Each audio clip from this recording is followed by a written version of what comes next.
What is your American dream?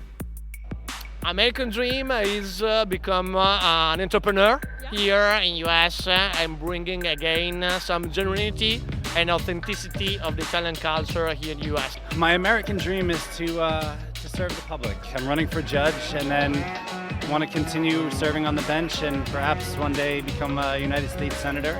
But I always want to give back to the community and the people that supported me along the way.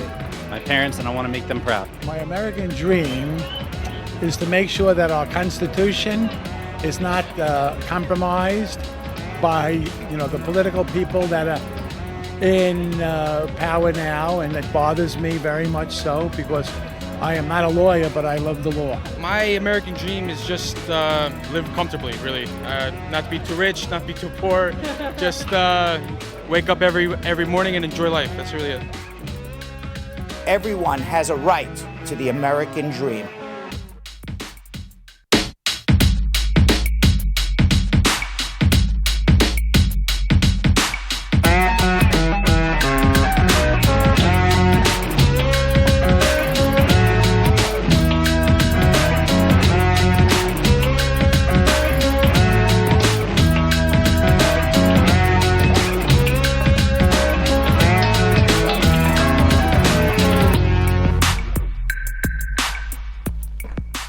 Welcome, everybody. It is...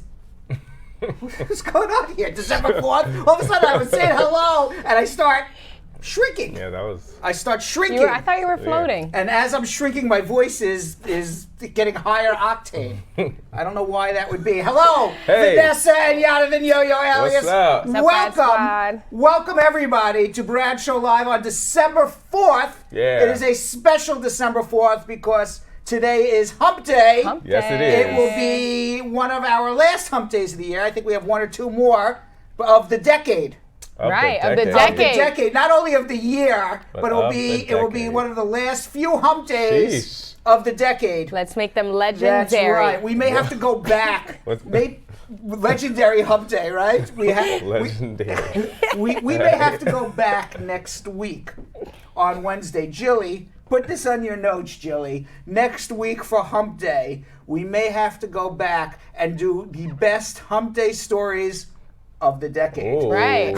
Oh, did you just come up with that? Yes, that was brilliant. Yes, thank you. Keep that energy, Brad. Yes, I come up with a lot of brilliant things. Talking about these creative meetings. Off the whim. You know, Vanessa, you haven't been here long enough, but what you will know is that most of our production meetings happen live. Right on Brad Show Live. on the show.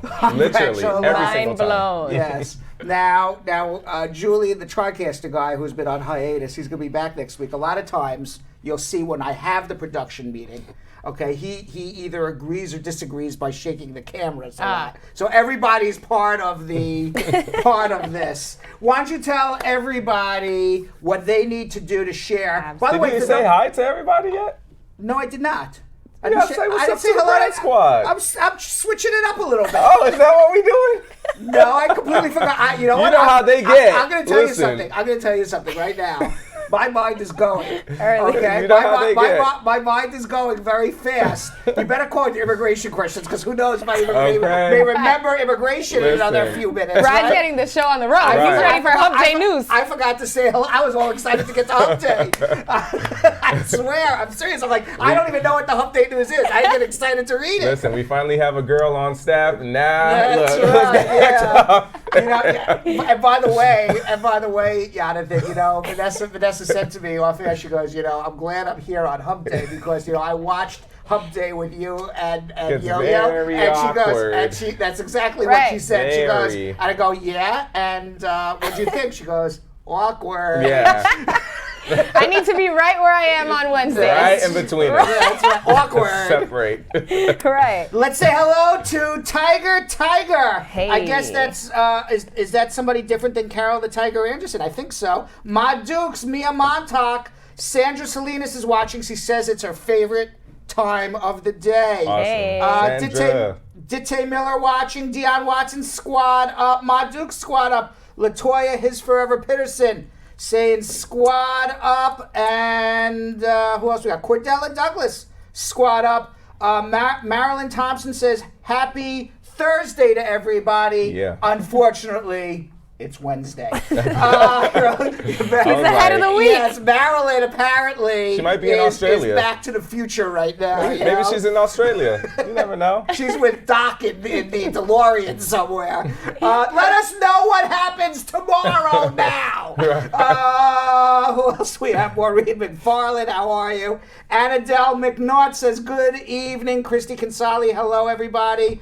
And Jessica Kalimi, Joel Reed saying squat up on YouTube. Max Santos, hello. Sexy Shan Myers. Hey, Shan. Sexy Shan Myers. I used to read it saying sexy Shan Myers, and everyone thought her name was Shan Myers, and I'm just calling her sexy. Oh. But the fact is, she may very well be sexy. I would believe she is.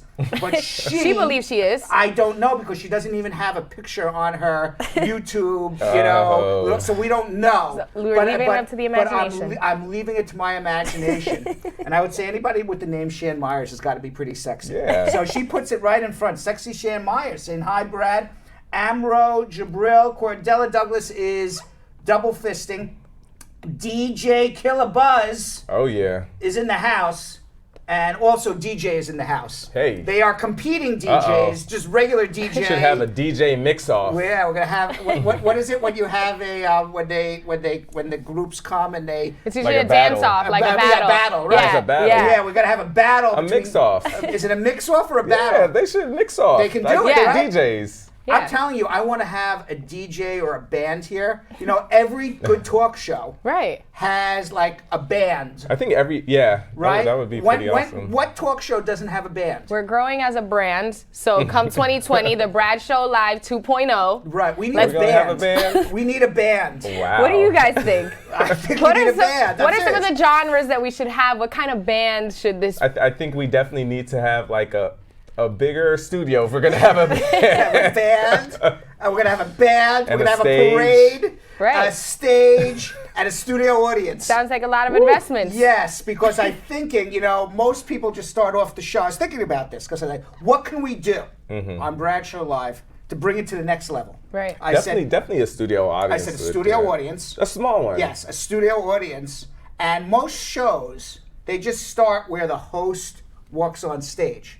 Okay? With a round of applause. With a round of They have to applause. do their right? intros. After they do their intros. Their monologues. Right? Yeah, I mean, you watch it all, any you know, talk show, the host comes on, Their he's there, monologues. Right. and they do their monologue. I said, but what show has a band follow the host from the street all the way into the studio? You're gonna do it from Every the street? time? Yeah, every time. I'll Every just day. start- Doesn't start matter in the what the street. weather is. Correct. I don't care. We start in the street Dedicated. and the band, and we parade into the studio. Got it. Nobody does that. Nobody. No. Nobody. Your building would hate you. But the Absolutely. worst part would be like, you know, they're playing and like the elevators are like, we're waiting for the elevator to come up, you know. And we're like, We're still here. We're still playing. The elevators are slow today. What else we got? Jenny Fernandez, how are you? Maisie Berry and Agawa Teray saying hi, Brad. Jacqueline Golding. You see, this is what happens sometimes when I just start going off on a tangent, right?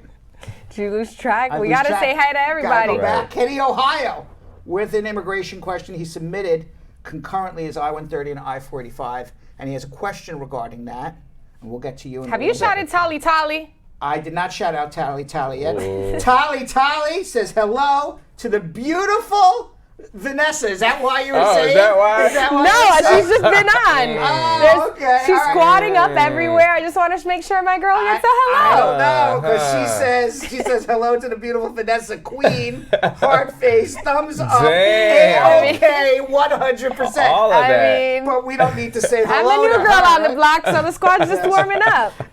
Jean Love, Sanya Roxy, and Anthony Bello saying squat up. Anthony Bello, squat up. Your show is the best I have ever seen. Friends call me to Wow. thank me for letting them know this show, brilliant show ever. Good work, sir.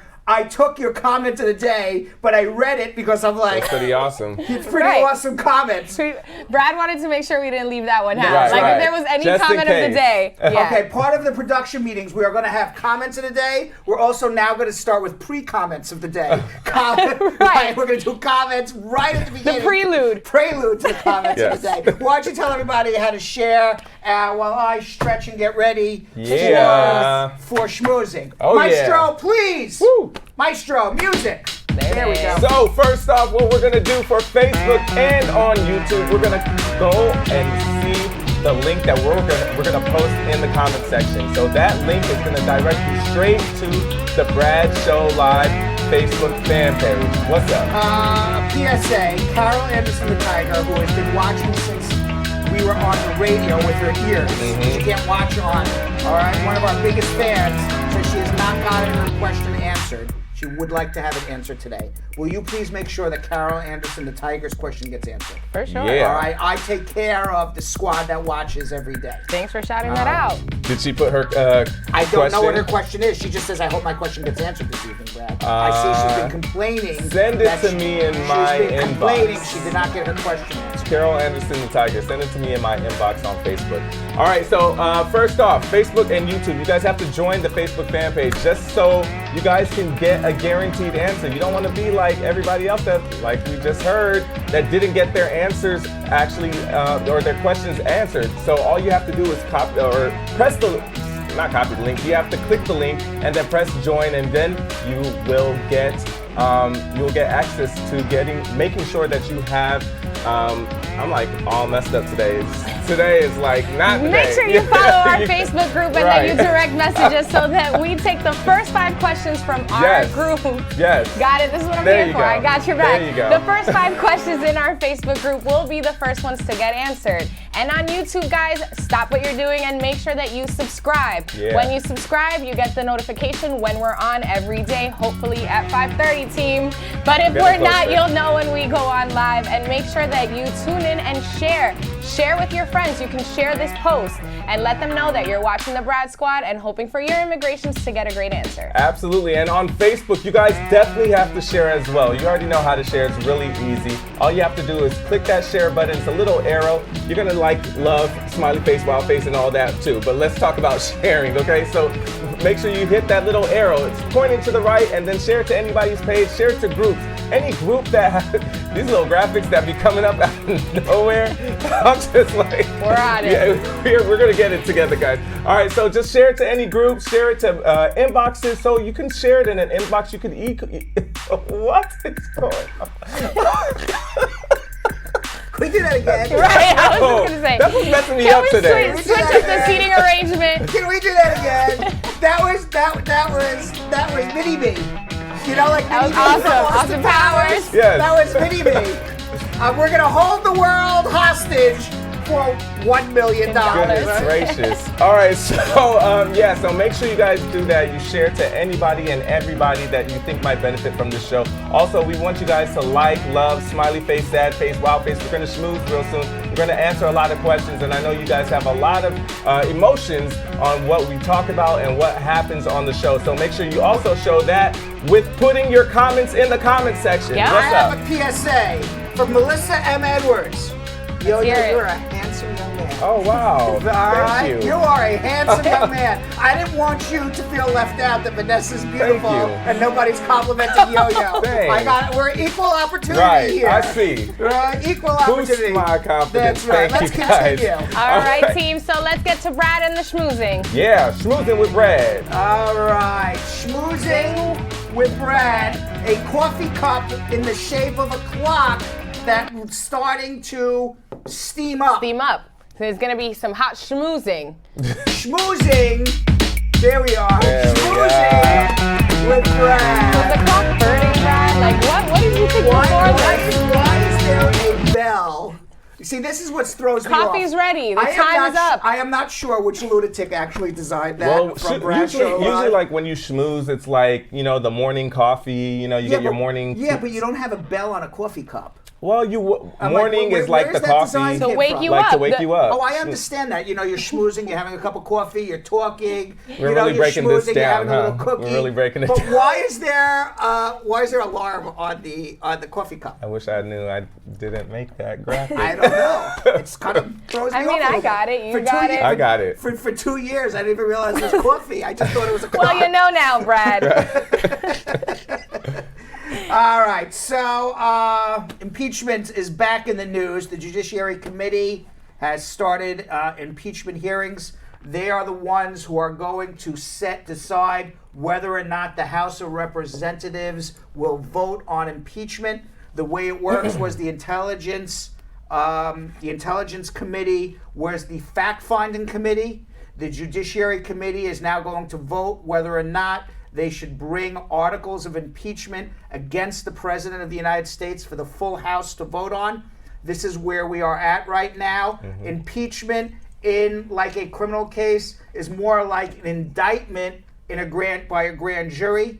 Once the House impeaches the President, which is bound to happen, because they wouldn't go through this whole process if they knew he was not going to be impeached because the Democrats control the House, it will go to the Senate for the actual trial of whether President Trump will be removed or not. So today started the Intelligence Committee's hearings on impeachment to determine whether or not President Trump did anything that is impeachable. They had 4 law professors come on, 4 people. That's all they do is study the law and teach the law. And 3 of the 4 came on and said what President Trump did is an impeachable offense. Yep. Michael Gerhardt, a professor at the University of North Carolina, said, if what we're talking about is not impeachable, then nothing is impeachable. This is precisely the misconduct that the framers created the Constitution, including impeachment, to protect against. As a matter of fact, in the Constitution, it says high crimes, misdemeanors, and bribery, which is a quid pro quo, which is a something for something. However, there was one law professor of the 4, Yonathan Turley. He's a professor at George Washington University, right there in Ivy League. Washington, D.C. He said that if President Trump, in fact, was trying to bribe President Zelensky of the Ukraine, it would be an impeachable offense. However, the Democrats have not proven They have no evidence. they have not proven that President Trump was trying to bribe the president of the Ukraine. And what he said was, if we heard from Mick Mulvaney, if we heard from John Bolton, if we heard more witness testimony, perhaps the Democrats would be able to prove that Trump was bribing Zelensky. But we haven't heard from those people, and he feels it is a rush to impeachment. Problem with that argument is twofold. One is that nobody has presented any evidence that he hasn't tried to bribe him. And number 2, more importantly, Donald Trump is preventing the actual fact witnesses who actually witnessed all of this From speaking. from actually testifying. Yep. So that in of itself is impeachable because of obstruction of justice, Right. Yep. which is another impeachable offense.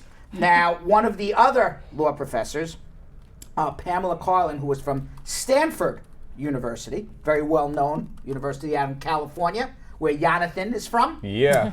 told lawmakers that the president's attempt to strong-arm a foreign leader would not be considered politics as usual by historical standards. Drawing a foreign government into our election process is an especially serious abuse of power because it undermines democracy. So that's kind of where we're at today with the impeachment. There's a list of things, but they need to find just one. Correct. Choose from the list. Now this is according to the Democrats. Okay, this is why Trump is being impeached. They released a 300-page report that says that there is overwhelming evidence that Donald Trump abused his official powers by pressuring Ukraine to help his re-election and then obstructed the inquiry. As we hear. Do you hear that? Yes. You hear that? Obstructed the inquiry into his actions. The report said the impeachment inquiry has found that President Trump personally and acting through agents within and outside of the U.S. government solicited, the interference of a foreign government, which is the government of Ukraine. There was a coordinated effort by Trump's allies to push a false narrative publicly, being that he was trying to root out corruption in Ukraine. Yet the facts say that Trump purposely made up stories to get the ambassador of Ukraine, Yanovich, you remember the woman who testified, career government official who, under all facts, did absolutely nothing wrong to lose her position, to get her out, to be able to put Sondland, Volker, and Rick Perry in a different foreign policy, as different foreign policy advisors into Ukraine on a different track to try to get dirt on Biden so Trump could win the election. The proof, phone calls at key moments between the White House, Trump's lawyer Rudy Giuliani, indicted Ukrainian-American businessman Lev Parnas, conservative columnist John Solomon, and Representative Devin Nunes, the top Republican on the House Intelligence Committee. The phone records are labeled in the report endnotes as coming from AT&T, and markings in the report indicate that Democrats obtained the logs in September. As revealed by the phone records, Nunes was closer to the Ukraine affair than what was let on.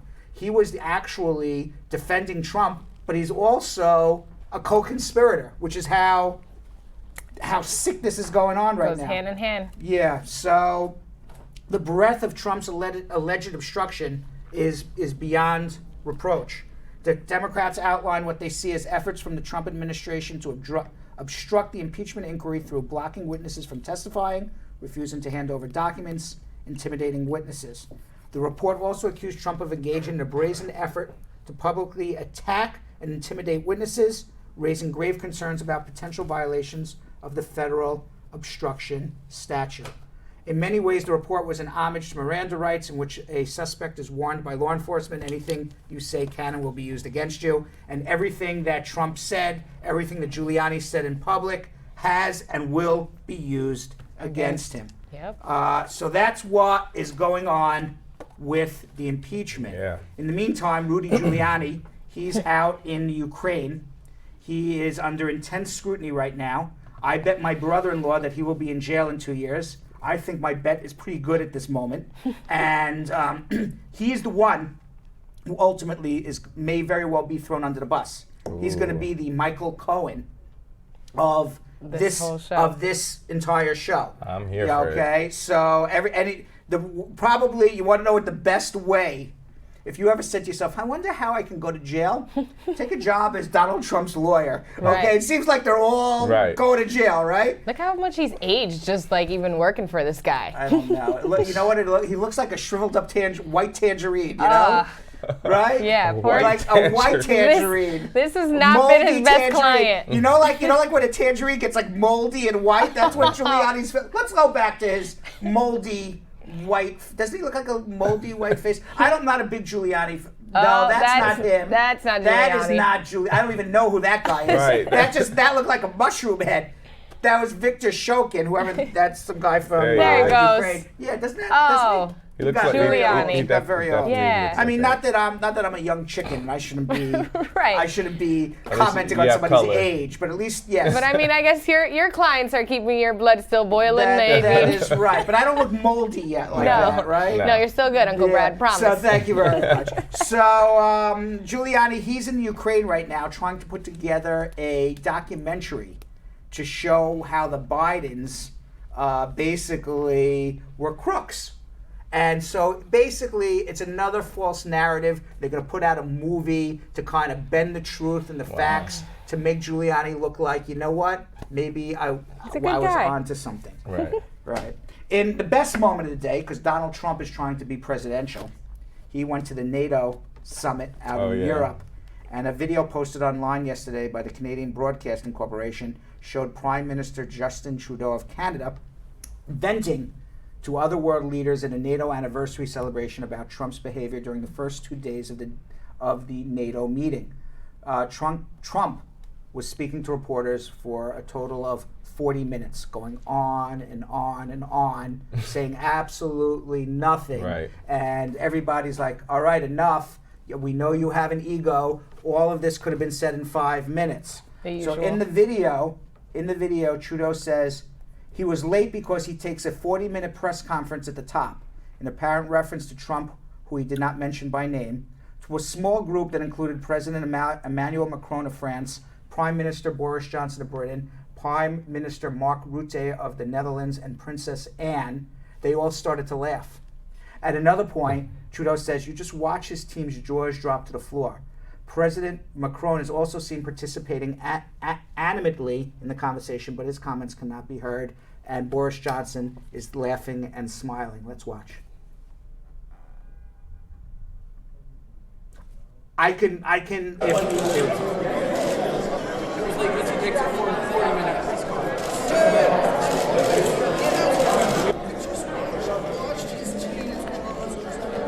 Now, none of the world leaders knew that they were being videotaped. But it was like, this is like, like the Housewives of Beverly Hills. Right. This exactly is like, this is like the reality show. Candid. Like the presidents of the world, and they're all like talking bad about the other president. Right.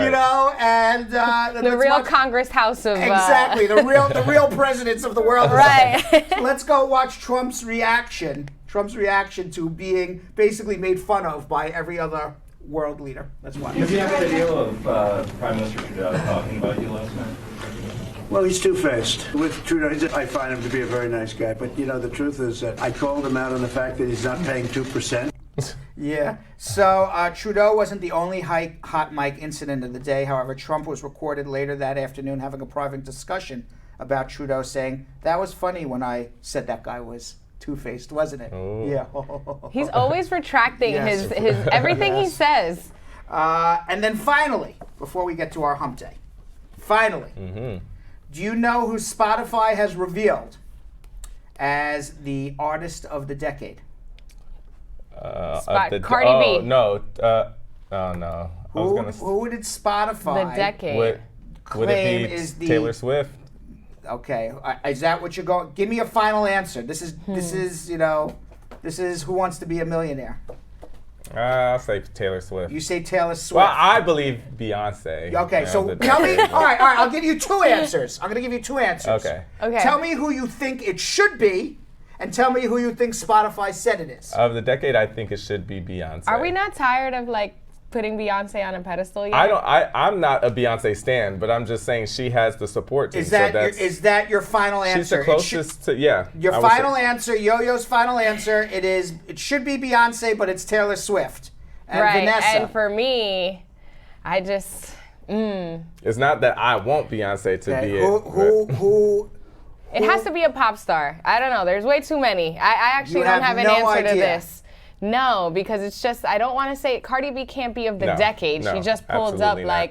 4 years ago. 3 years ago. Yeah, whatever, not right. even. But she is huge. Mm-hmm. You know what? I might Not jump of the on the decade. Beyonce wagon. She just wins everything. She's just the queen of life. Well, the answer is it's Drake. Oh, Wow. of Yes, course. the God's Of the Plan singer took the decade. crown, topping off an impressive year after winning for Best Rap Song at the Grammy Awards in February. Who was number two? You didn't mention who was number two. Is it a rapper? No, it's a singer from England. Adele. No. Sam Smith. Close, but no. What? You're getting Who close. else is English? Ed Sheeran. Maybe he's Ed Irish. Sheeran, Is he really? Irish or He's Irish. Irish. Yeah, He's Irish. I realized that I would have after. gotten that. I realized that after I gave you the wrong answer. I said, wait a second, I think he's Irish. Yeah, Ed Yes, Sheeran. Ed Oh, Sheeran. I love Ed Sheeran. And the third, he just... Did we say it? No, you didn't say it. Post Malone, who I think was... what? Was he Wow. wasn't he just hospitalized? He probably, I don't mean, know. I think Ariana Wow, Ariana Grande came in fourth. I had and Ariana. followed by Rihanna, Taylor Swift, Sia, and then Beyonce. Wow. And rounding out the top 10, Eminem. what? Yes. The decade? Eminem is still part of this decade? I remember Eminem from when I was in college. Right. You know? Yeah, that's the So, decade we should have celebrated Meanwhile, Eminem in. Maestro, can you let the camels out of the gate? We got some hump day news. Yeah. Oh, yeah. Where are Let's the talk camels? about it. We have any camels? We have to. It's hump day. You know, I'm going to tell you something. The camels were running around crazy the other day when it wasn't even hump day. So I think they got Not on tired. hump day? Yeah, the camels were resting, I There think. they are. There they are. All right. There he is. And now he's stuck the camel. Right. All right, camel is He's here to stuck. stay with us. He's here to stay with us. All right. So Let's get into it. let's get into it. So it was recently revealed in the Daily Mail that a couple was filmed having sex on a Manhattan subway platform in front of horrified commuters. Were you on this train platform when this was happening? I was not. You were not. First of all, which train line do you Right. think this is? So you see, the card Before says you see almost anything. Going to the Bronx. You can see almost anything in the subway system, but a new shocking video shows couple having sex on the platform in New York. Horrified commuters watch as the pair engaged in intercourse in the station downtown Manhattan, midday, right by our office. Downtown? What? Yes, midday, right by our office. Do we have any videos? We don't have a video. No pictures? All right. I need to see something. I would like to see something. Footage obtained. You can. Oh, we do have a video. Let's see the video. There it is. Oh, my God. Like on the platform. I'm going to tell you something. I'm going to tell you something. God. That's very dirty. But that's very dirty. But if I had to pick, but I'm saying dirty as in I'm like. I thought that was at least on the dirty bench. because it's dirt. On the subway, I mean, you gotta be really like real nasty. Right now. I thought they was at least on the bench. You know, the waiting bench. Now you know, I was like, they now could let me do ask you a that. question. Who's the nastier one? Is it the one whose butt is on the girl, dirty floor? 'cause the girl's butt is it the was on- one? I is thought it they the had one? blankets. No, I didn't see any blankets. I saw something laid down, but it don't matter. They had to have been on drugs or something, Let's right? get it on. Yeah. Okay, So horrified New Yorkers started dialing 911. And, It's cold outside, guys. And The subway, it's cold. Okay. It's cold down there. Body heat keeps people warm. And this is now the latest incident of many, many complaints of what's happening in the New York City subway system. And what's your biggest complaint? These commuters' biggest complaint are people are having sex. That's not my biggest complaint. What is your biggest Mine complaint? is the inconsistencies of the track works and all that.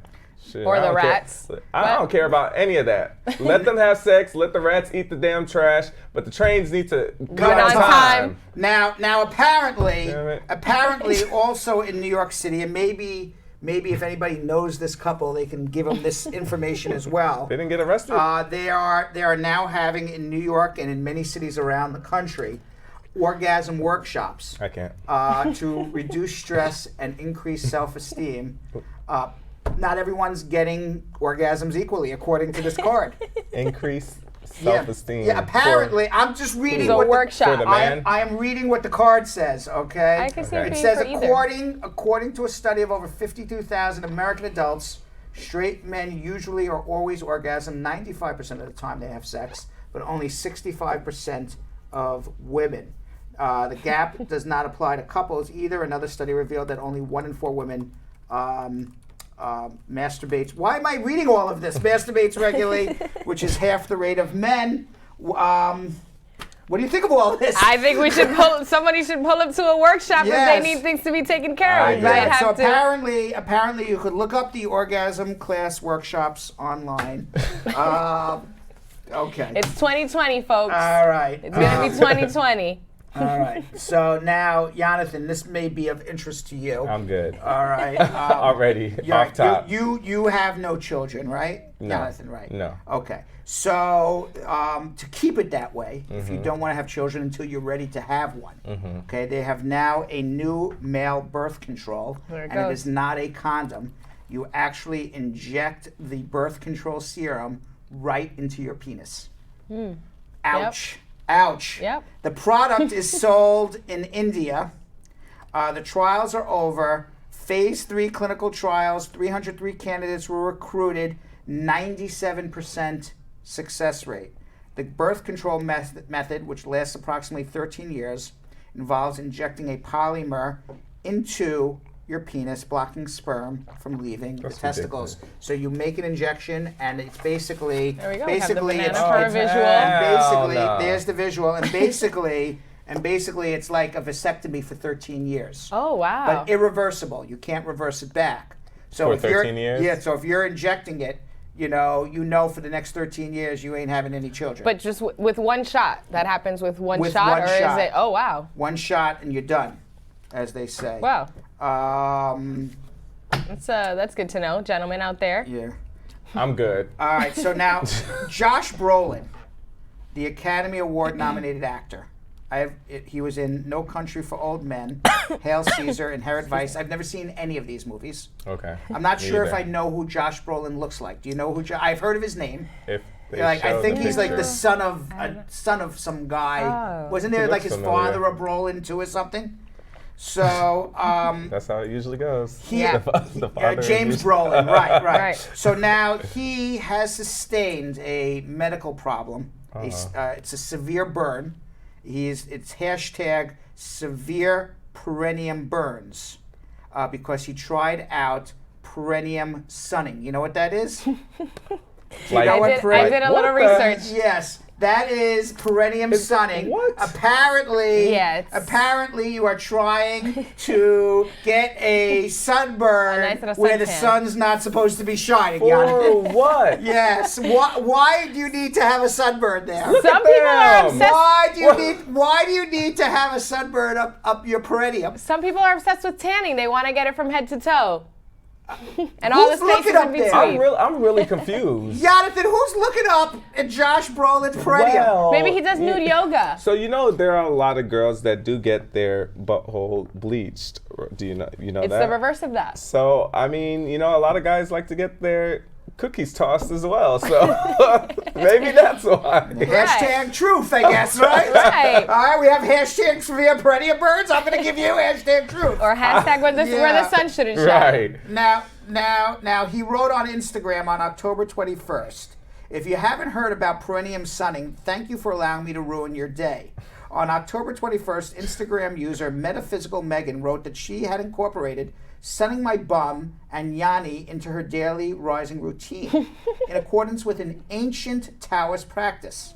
Benefits of letting your taint catch some rays, according to Metaphysical Megan, include deeper sleep, better focus. This is why you would do this. Right. All right, I mean, you can sleep better, better focus, an amplified uric field, I don't see none of that reduced happening. leakage of life force energy, and bringing prana or solar energy from the sun into the organs within your body, which strengthens the organs. You know, I think this. I think. I'm gonna tell you that's some rich white people shit. I think this. I think this. I think this metaphysical Megan's onto something, Jonathan. No. So I would like to No. invite you over to my apartment tomorrow. I will be trying it. If you would like to do it with me, we You can have to do it in the morning. We can do it together before we come to work, Jonathan. You want to do it? it's like a nice Legs little just out like adrenaline this. rush. Have a good conversation. Hey, Brad, so how you doing today? Get some vitamin C That's in. right. We where have you our didn't know production you meeting. needed it. We can have our production meeting right there, Yonathan. Well, that's what it says. It's one of the. It's going to cause creativity. so- you know. So now Josh Brolin's complete comments on the benefits and danger of perineum sunning. He said he tried this perineum sunning that I've been hearing about, and my suggestion is do not do it. Okay. As long as I did. My pucker as hole long. is crazed Alright. burned, and I was going to spend the day shopping with my family, and instead I'm icing and using aloe and burn creams because of the severity of the pain. Oh. I don't know who the fuck thought of this stupid shit, but fuck you. I nonetheless. could only That's his imagine. quote. I could only imagine how that feels. Yes. So you're not supposed to overdo it, folks. And then he wrote hashtag Black Hole Friday. This was on Black Friday. All right. So apparently in the UK, they do not allow the number 69 on license plates. Like Did you know at this? all? At all. Like no 6 or no 9 or like the just. No, together. Right. So it's bad news for anyone with a questionable sense of humor in the UK who is thinking of buying a customized number plate. All of these plates have been banned. So people had these plates and they've now been taken away.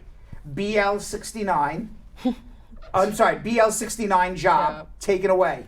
GB69 FKD, that was taken away too.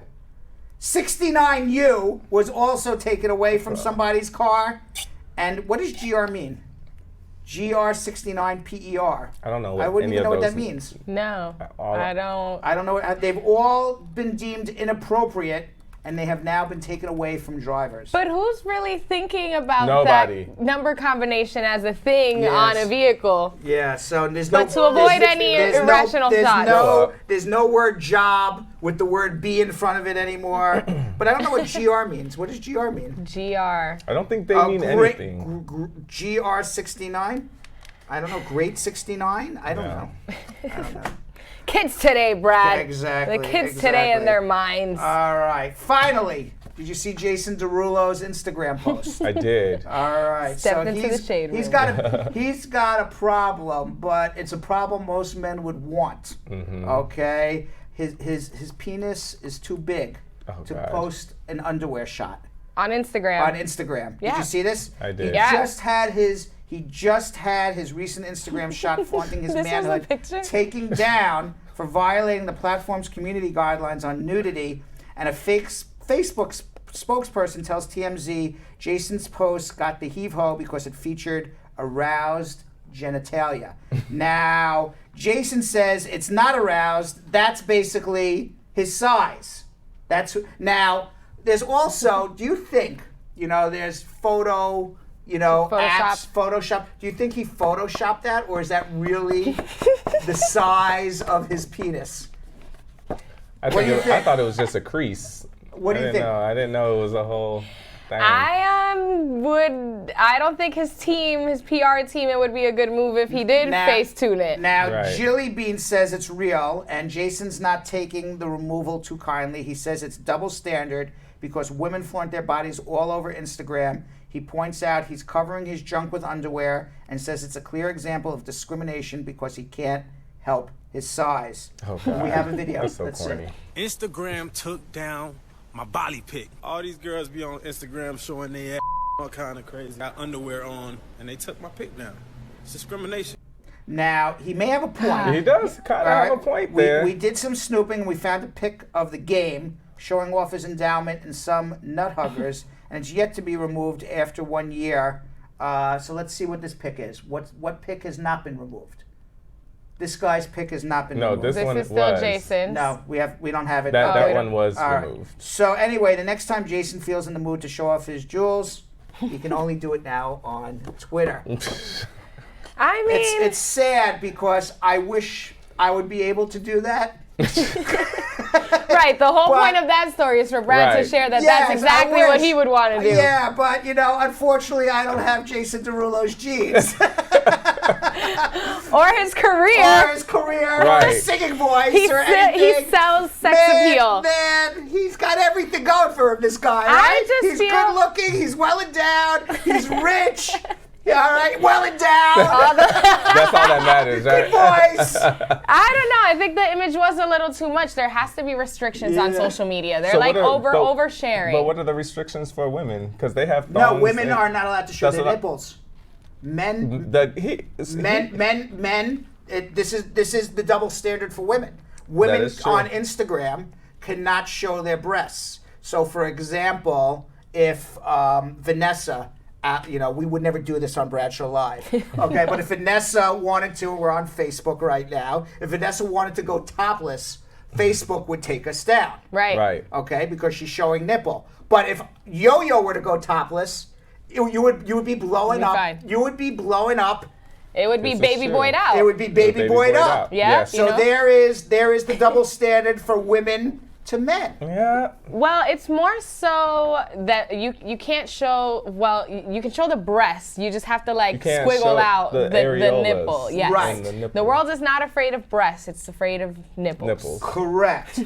Right. And the world is But not male nipples. The world is Right. not afraid of Bernstein in his underwear, but the world is afraid of Derulo Right. in his underwear. It's intimidating. That is basically it, right?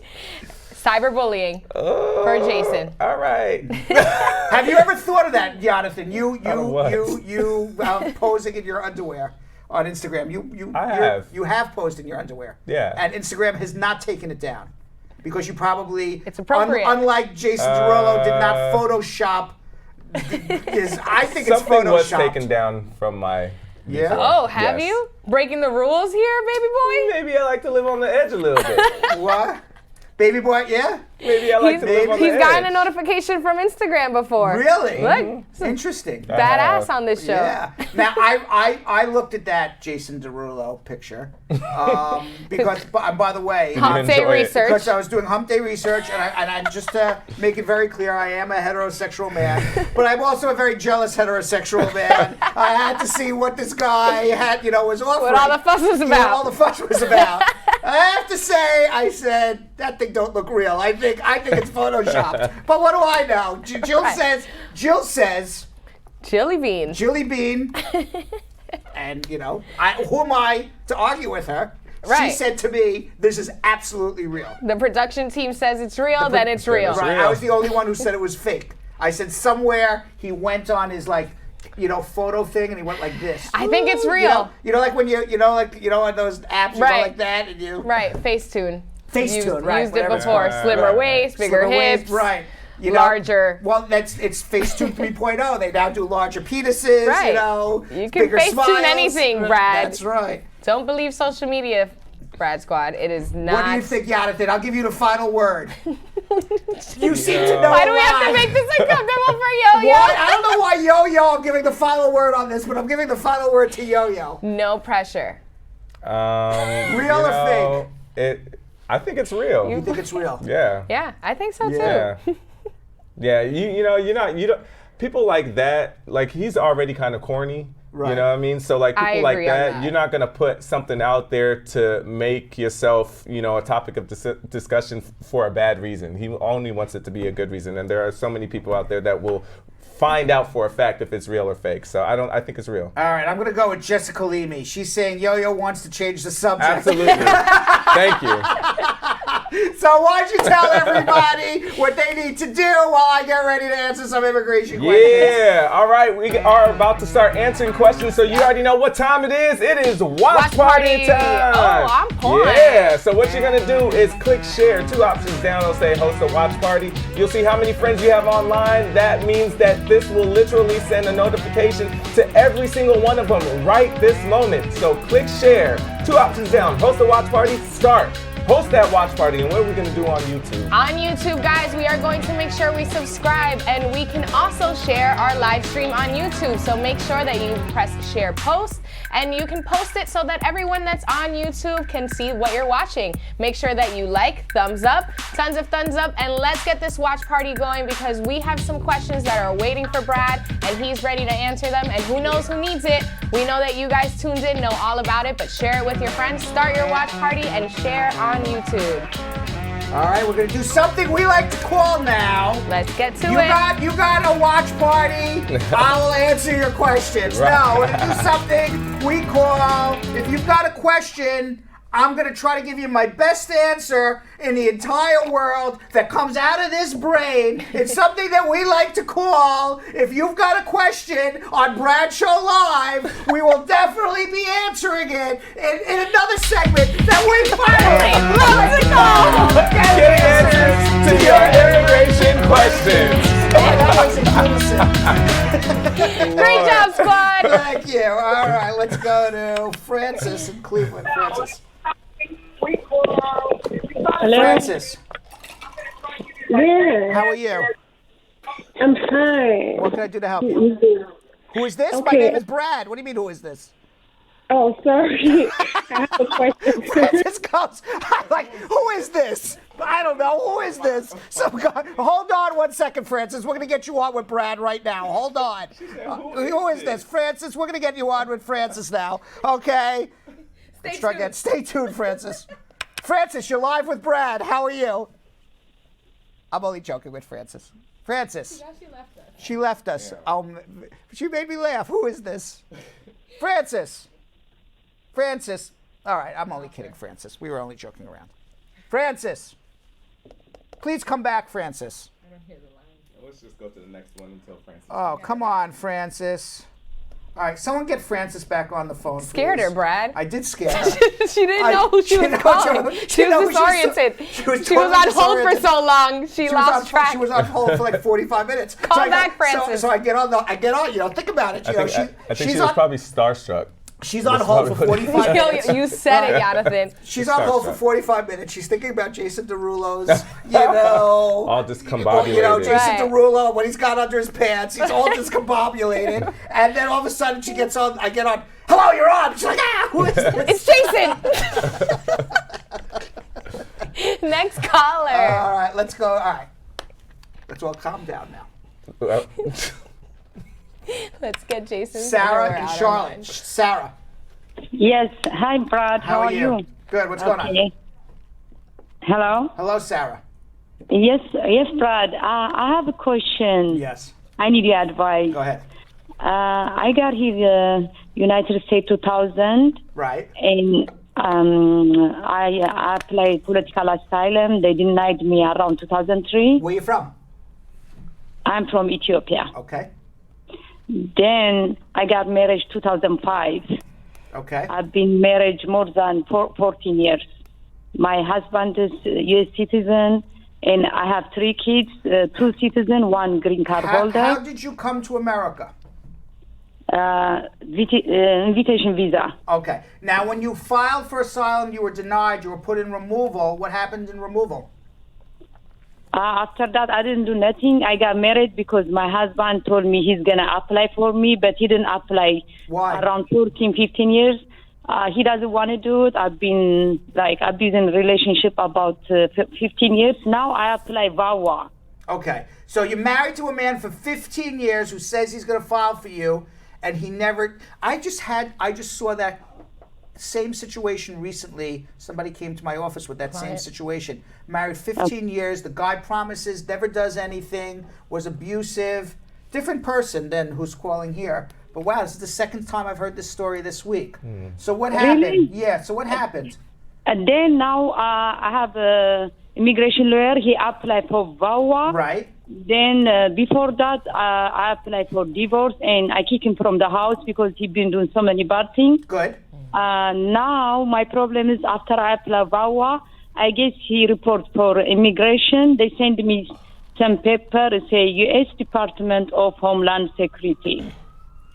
They told me to bring a passport and my children, I guess birth certificate and custody of children. Then I'm scared to go. I don't know what to do. All right, so because it sounds like at some point after you filed for the asylum, you were ordered deported, and you were deported in absentia. You probably didn't even know that you were ordered deported. Nobody ever told you anything, and your lawyer should have looked into your immigration case to see if there was an order of deportation, and simultaneously tried to reopen your case with the VAWA, simply because until you get your VAWA case approved, once you get your VAWA approved, they can't deport you. But they can deport you while your VAWA is pending, and it takes 18 months. And if you have an order of deportation, you got a problem. And yes, I would be scared too. Now, the one thing you have going for you, based on what you told me, is that you to this day have no idea whether you were ordered deported or not. You don't know. You never got a notice, from what I'm hearing, to go see an immigration judge. And the U.S. government can't order you deported in absentia without you knowing about it. That would be a violation of your rights. But your lawyer, and it's water under the bridge now because the process has already started, but your lawyer should have looked into your removal hearing before doing anything with immigration, especially in North Carolina, where immigration doesn't mess around. What I would suggest you do right now, before you do anything else, is stay on hold and have a consultation with us by phone. Send us all the documents that you received, and let's see what we can do to help you, okay? So hold on one second. Let's go to Sandy in Boca Raton, Florida. Sandy. Yes. How are you? Hello. How are you? I'm fine. I'm calling on behalf of my niece. Yes. She had an interview for her citizenship. Right. And then she got her date she got her her swearing date. And while she was in there waiting to be sworn in, they called her out and she, said that unforeseen circumstances, what was the issue? They can't swear her in today. What was the issue? Huh? What was her issue? Does she know? She's here, but right. So she this just, is it. So this is it. She passes her citizenship. You're not done. Continue. Yes, I'm just saying that her issue is she can't she haven't heard anything since. I understand. I understand. So I'm saying this is the problem, okay? The problem is this, in a nutshell. She passes her interview. She goes to swear in. She's about to walk into the room to say, I take an allegiance to the United States of America to become a U.S. citizen. They pull her off the line. They said, we're not going to swear you in to be a U.S. citizen. The only reason they would do that is because something came up on a security check for her. Now, it could be a false positive or a real positive, meaning it could be that she really did something wrong in the past and it was finally discovered minutes before she was about to swear in to be a U.S. citizen. Or they are mistaking her to somebody else with a similar name or similar situation or whatever it may be, and they need to investigate it more. But the only reason they take you off the line, if everybody else in that room walked in to swear in and she's the only one who didn't, that's the reason. I mean, if you have a room full of 30, 40 people and they tell everybody the swearing in ceremony is off, well, maybe it's because the officer has the flu and didn't show up to work. But if she was the only one... She said they called out 2 people. Right, okay. She and another person. Okay, and if everybody else went in, then it's a security issue for her. And what she should do is have a private one-on-one consultation with me and let's figure it out, okay? Okay. Hold on. Let's go to Dan in Los Angeles. Dan. Hey, Brad, how you doing? How are you? Yeah, fine. Women's greetings to you and the whole squad right there. God bless you, Brad. You're doing a wonderful job for humanity. Thank you very much. Do you see that, Vanessa? Do you see what type of show? Love gratitude. All right. Do you see what kind of show you're on? Doing something wonderful for humanity. Right. Dan, what can I do to help you? Awesome. Thank you. What can I do to help you? I have just one question, but first, before I ask the question, I would like to. Where is Belgium Kim? Belgium Kim is no longer with the show. What can I do to help you, though? Okay. My question is this. I'm asking for a friend who's married to an American man. She has a 2 years conditional green card. Right. And I think the 2 years starts counting from the date of issue on the green card, right? The 2 years counts from, what do you mean from the date of issue of the green card?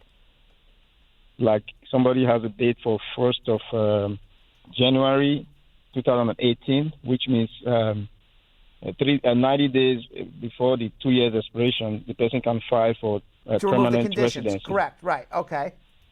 Okay, now, what about filing for citizenship for such a person? When does the 3 years start counting? Is it from the date of issue? From the date or date of marriage? From the date of the conditional green card. Oh, so it has to be from the date of the conditional green card. The person can file for citizenship after 3 years. Correct. Oh, okay. All right, because other than that, somebody could be married for 10 years. Think about it logically. Someone could be married for 3 years, say hypothetically, get their green card on the 3-year anniversary of them being married. They had a green card for 1 day, and if it was based on marriage, then the logic would be, okay, now I can file for my citizenship, and I've had a green card for 1 day. So it's based on the time you've had the green card, not the time of the marriage. What the marriage counts for is if you are married for more than 2 years when you get the initial green card, and it's more than 2 years, you don't get a 2-year card, you get a 10-year card. Okay. All right? Okay. Thank you, Brad. Thank you. All right, let's go to Hassan in Brooklyn. Hassan. Hello. How are you? Hey, sir. How are you? Good. What's going on? Yeah, you guys are doing a really, really great job. Thank you. You're welcome. Actually, sir, I have just 2 questions. So the first question is I applied for the I-360 BAWA. Right. So it's been almost 16 months. I got my second prima facie. Great. And they're taking 2 years now. Have you filed an adjustment? No, I didn't because File I have your adjustment. File your adjustment. Because I have a pending asylum and I came by the border. So what? Withdraw your asylum, file your adjustment. Okay. So my lawyer told me that I can't. Your lawyer's wrong. Withdraw your asylum, file your adjustment, or you're never going to get a green card. So he told me to when we go to the asylum hearing. Your lawyer is wrong. Withdraw your asylum, file your adjustment. Oh, okay, sir. I don't know that. And he told me to when we go to the judge and we're gonna give her the approve and she's gonna give us the green card or something. He told me that. No, you don't get a green card until you file an adjustment. You've already delayed yourself 15 months. The fact that you have a prima facie case would indicate to me you got a legitimate case. File your adjustment. Withdraw the asylum. Get an interview for your green card. Hold on. Okay. Jermaine in Queens. Jermaine. Hello? How are you? Yes, I'm good, Brad. I always listen to your show, Brad. I watch you on YouTube all the time. I appreciate it. My thing is like I put in the papers, right? Right. And I did the fingerprint. I did the fingerprint. But after I did the fingerprint and I called and I checked in, they said I didn't put in the I-70 for the workers permit, but I already did the fingerprint, and they say my case is processing in Missouri. Great. Can I still get the workers permit Yeah. without I didn't put in the I-70 the workers? You file the I-765 right now. In the section where it says, what is your basis, put C9, put a copy of the receipt notice. You don't have to pay a filing fee. Just do it. Yeah, but I made a mistake. I sent it into the benefit center. They sent it back. So then send it So I to gotta the just right make- place now. Yep, gonna send it to Chicago now. Yep, exactly. Okay, Brad, you're doing a good Thank job. you. I watch you on YouTube. I don't really listen to you live, but I watch the videos on YouTube. Thank you. But you're listening today, so I appreciate it. Take care, All right. Jermaine. Thank you. Getting a few New All right. Yorkers today. Yes. All right. We have Francis back from Cleveland. I feel bad. Francis. Yeah, hello, I am Brad. sorry. My Good apologies evening. to you. Will you accept my Thank- apologies? Oh, I was only sure. kidding with you, and then we lost you. So I'm very sorry. Oh, yeah. I felt bad. I'm glad I we got know. you back now. What's going Yeah, on? thank you. But you were Okay, funny. it's- You were funny because you said, "Who is this?" And I'm like, "Who else would Oh, it be?" yeah. Yeah, Brad, it's with my niece. She's in a situation right now. Uh-huh. She and her husband got an issue back in the country, and then divorced, and she came down to the country. What country are we talking about? Eventually fell in love. What country are we talking about? Nigeria. Nigeria. Okay, and this is Yeah. your niece gets divorced in Nigeria, and what happened? Yeah, came to the country. Came to which and, country? This country, to, United States of yeah, America. United States of America. How did she then come? How did she come to America? With a tourist visa, Okay. B1, B2. So let me understand Yeah. so far. 1 second. Let's just go slowly. Your niece, she gets divorced in Nigeria, has a visitor's visa, Yeah. comes to America. What's the question? Yeah, so after like seven months, she fell in love and got married. So eventually, a few months later, she was contacted by the ICE to come over. That she has an issue like overstay stuff, and she went. And along the line, she was like, because everybody was like, that's strange for her to just find you out of That the is blues strange. and all That that. is strange. Yeah. So what happened? Yeah. So they gave her a little clue that the ex-husband like came in the country. Something happened. You didn't really get the whole gist. Then eventually she was put in deportation proceedings. Even though she filed an adjustment and she's married to a citizen, I've seen that happen like once in a clear moon, and there's no reason to do it because if you're in removal and you're married to a U.S. citizen, you're eligible to adjust before a judge. All they're doing is clogging up the system and making people anxious. If she has a good lawyer, you should still be able to adjust before a judge. Okay, but now she just did a I-130 form. Okay, maybe waiting. maybe what she did wrong was she did an I-130 without an adjustment. Oh no, because she was already in the removal proceedings. They said she can't do the adjustment alongside. Is that true? She has to get permission from the judge to do the adjustment. She has to get the I-130 approved first. Okay, so that's. Does she have a lawyer? How long does it take? Does she have a lawyer? Yeah. Because these are all really. things. Not really. Then she needs a lawyer because these are all things that your lawyer should be able to tell you. These are simple, straightforward things. If she's representing herself before an immigration judge, I think I saw the statistics. People who represent themselves before an immigration judge, and I could be wrong off a few numbers, but the statistics are less than 20% of the people who represent themselves before an immigration judge get through. Over 80% get deported. More than 89% of the people who are represented by a lawyer actually get some sort of benefit. Okay, so we'll get a lawyer. When you're in removal, you need a lawyer. Whether it's me or someone else, get somebody. Okay. I'll definitely. But I wanted to ask, how long will it take? Because they said she has to wait for a court case to come over to the court. But pending that, She has to wait. advice she get She has to wait. I-130 from approval. She has to wait for an I-130 to get approved, and the judge is going to give her time for the I-130 to get approved. And after it's approved, then you'll adjust your status before a judge. Okay. Then one other question. Sorry, 2 couples who are divorced over a year ago, still in the country, having to get their own green card. They got married separately, and then does it affect each other process? No. So in other words, a couple came to America, got divorced, and then they married separately to get green cards. As long as they're in bona fide marriages, one has nothing to do with the other. Okay. All right. Okay. All right. Okay. Take care. Yeah. All right. Yeah, there's a lot of people that need some good consultation out there. Yeah. I'm glad we're doing this. We're the only folks out here giving this info. That's right. For the free. For free. Yeah, there's For some free. lack of For the knowledge. free. That's all it is. A lot of people, you're missing out on a lot of opportunities for simply not knowing things. Why would anybody, in their right mind, who lives in another country, come to America and have any idea how to navigate the immigration system? Right. The reality is, besides tax law, immigration law is believe it or not, is the most complicated of all of the laws outside of tax law. Mm-hmm.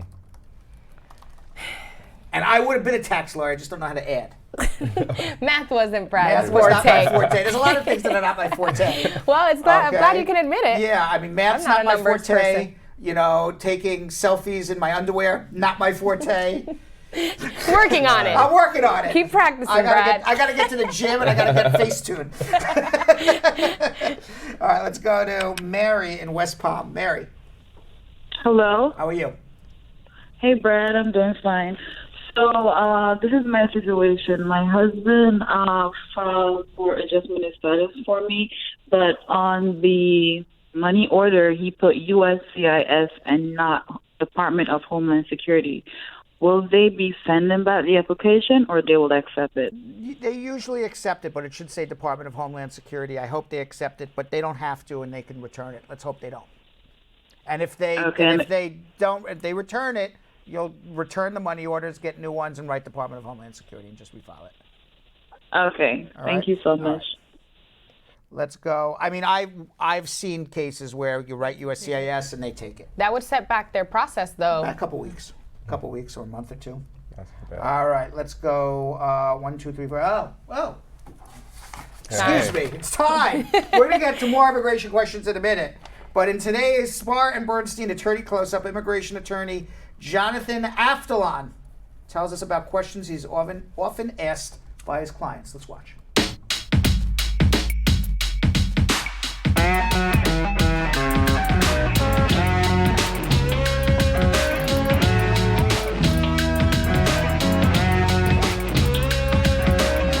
The most common question I get is, as parents, how they can help their undocumented children, especially in this day and age where DACA isn't being granted to these minor children. And there are ways to help them.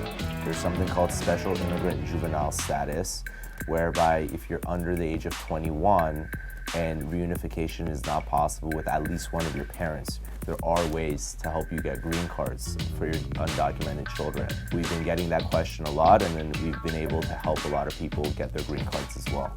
The second question that I'm asked a lot of times by clients is whether them as the petitioner, they could file for someone even though the petitioner has a criminal record.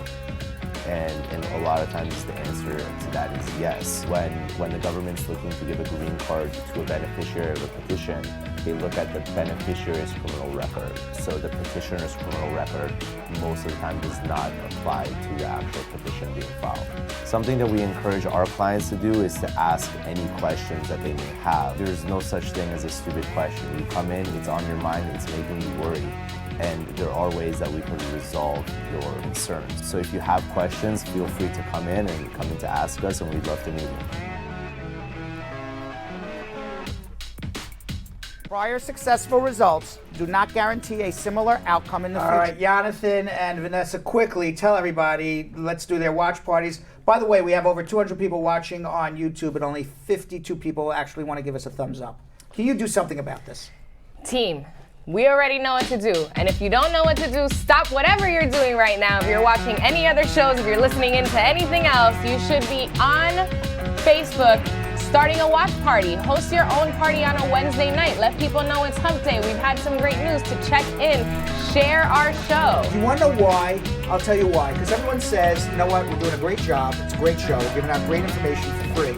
Okay? And you have, every person who's watching right now has a lot of friends, and they all look like they're happy on Facebook. They're living the best life ever. Right. And everybody looks at everybody's Facebook page and like, wow, this guy or this lady, they have some life going on, right? But you want to know what? Behind all those pictures, they got issues. Yep. They got legal issues. And you don't even realize it, and you're helping your friends by letting them know this show exists. We had somebody put a comment in our, I said pre-comment of the day, where he said, my friends thank me. They thank me for telling them about this show. How many people have been helped? You know, so you could sit there and you say, you know what, I don't want to help humanity. Let Brad help humanity.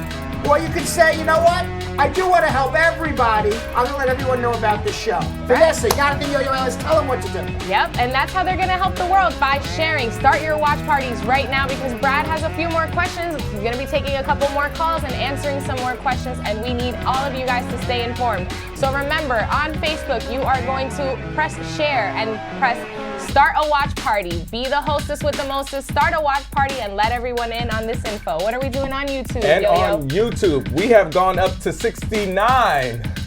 Is that ironic? Seems to be I'm going to tell you something. Is that would ironic? not be allowed on the license plates in the United Kingdom. Yes. And our if we wanted to put a license plate, 69 thumbs up, they would not allow it. Well, we allow it here on the Brad Show on Hump Day. We So don't keep them even coming. we don't even allow that, because we have 200 people watching and only 71 thumbs up, and I need you guys to double that right now. Make sure you click that thumbs up, that little gray thumb, make it blue. And this is the next part where you guys still call in and get your answers to the immigration questions. All right, so let's go to Gabriel in Sacramento, California. Gabriel, how are you? Gabriel. Hi. Hi. This is Gabriel. Yes. Hello? Gabriel, I know it's you. Yes, go ahead. I can hear you. I'm having an issue since 2013. You're having an issue with what? With the immigration since 2013. You're having an issue with immigration since 2013. Okay, Gabriel, in 3 sentences, tell me what your issue is. Not more than 3 sentences. Just tell me what your issue is in 3 sentences. Okay. So my wife filed for me 2013. Your wife what? And, your wife what? My wife filed for me. Your wife filed for you. Sentence 1. Sentence number 2. You said what? I said you have 3 sentences to tell me your issue. Your wife filed for you. Give me the second sentence. Yeah. Do it very succinctly. What is the second sentence? Your wife filed for you. Are you living with your wife right now? Why don't we do it the opposite? No. I'll ask you questions. Okay, did you get a green I'm card? not with my wife. Did you get a green card? No. Okay. Did you get a work permit? Initially, I get work permit. Okay. And when did you and your wife stop living together? Since 2013.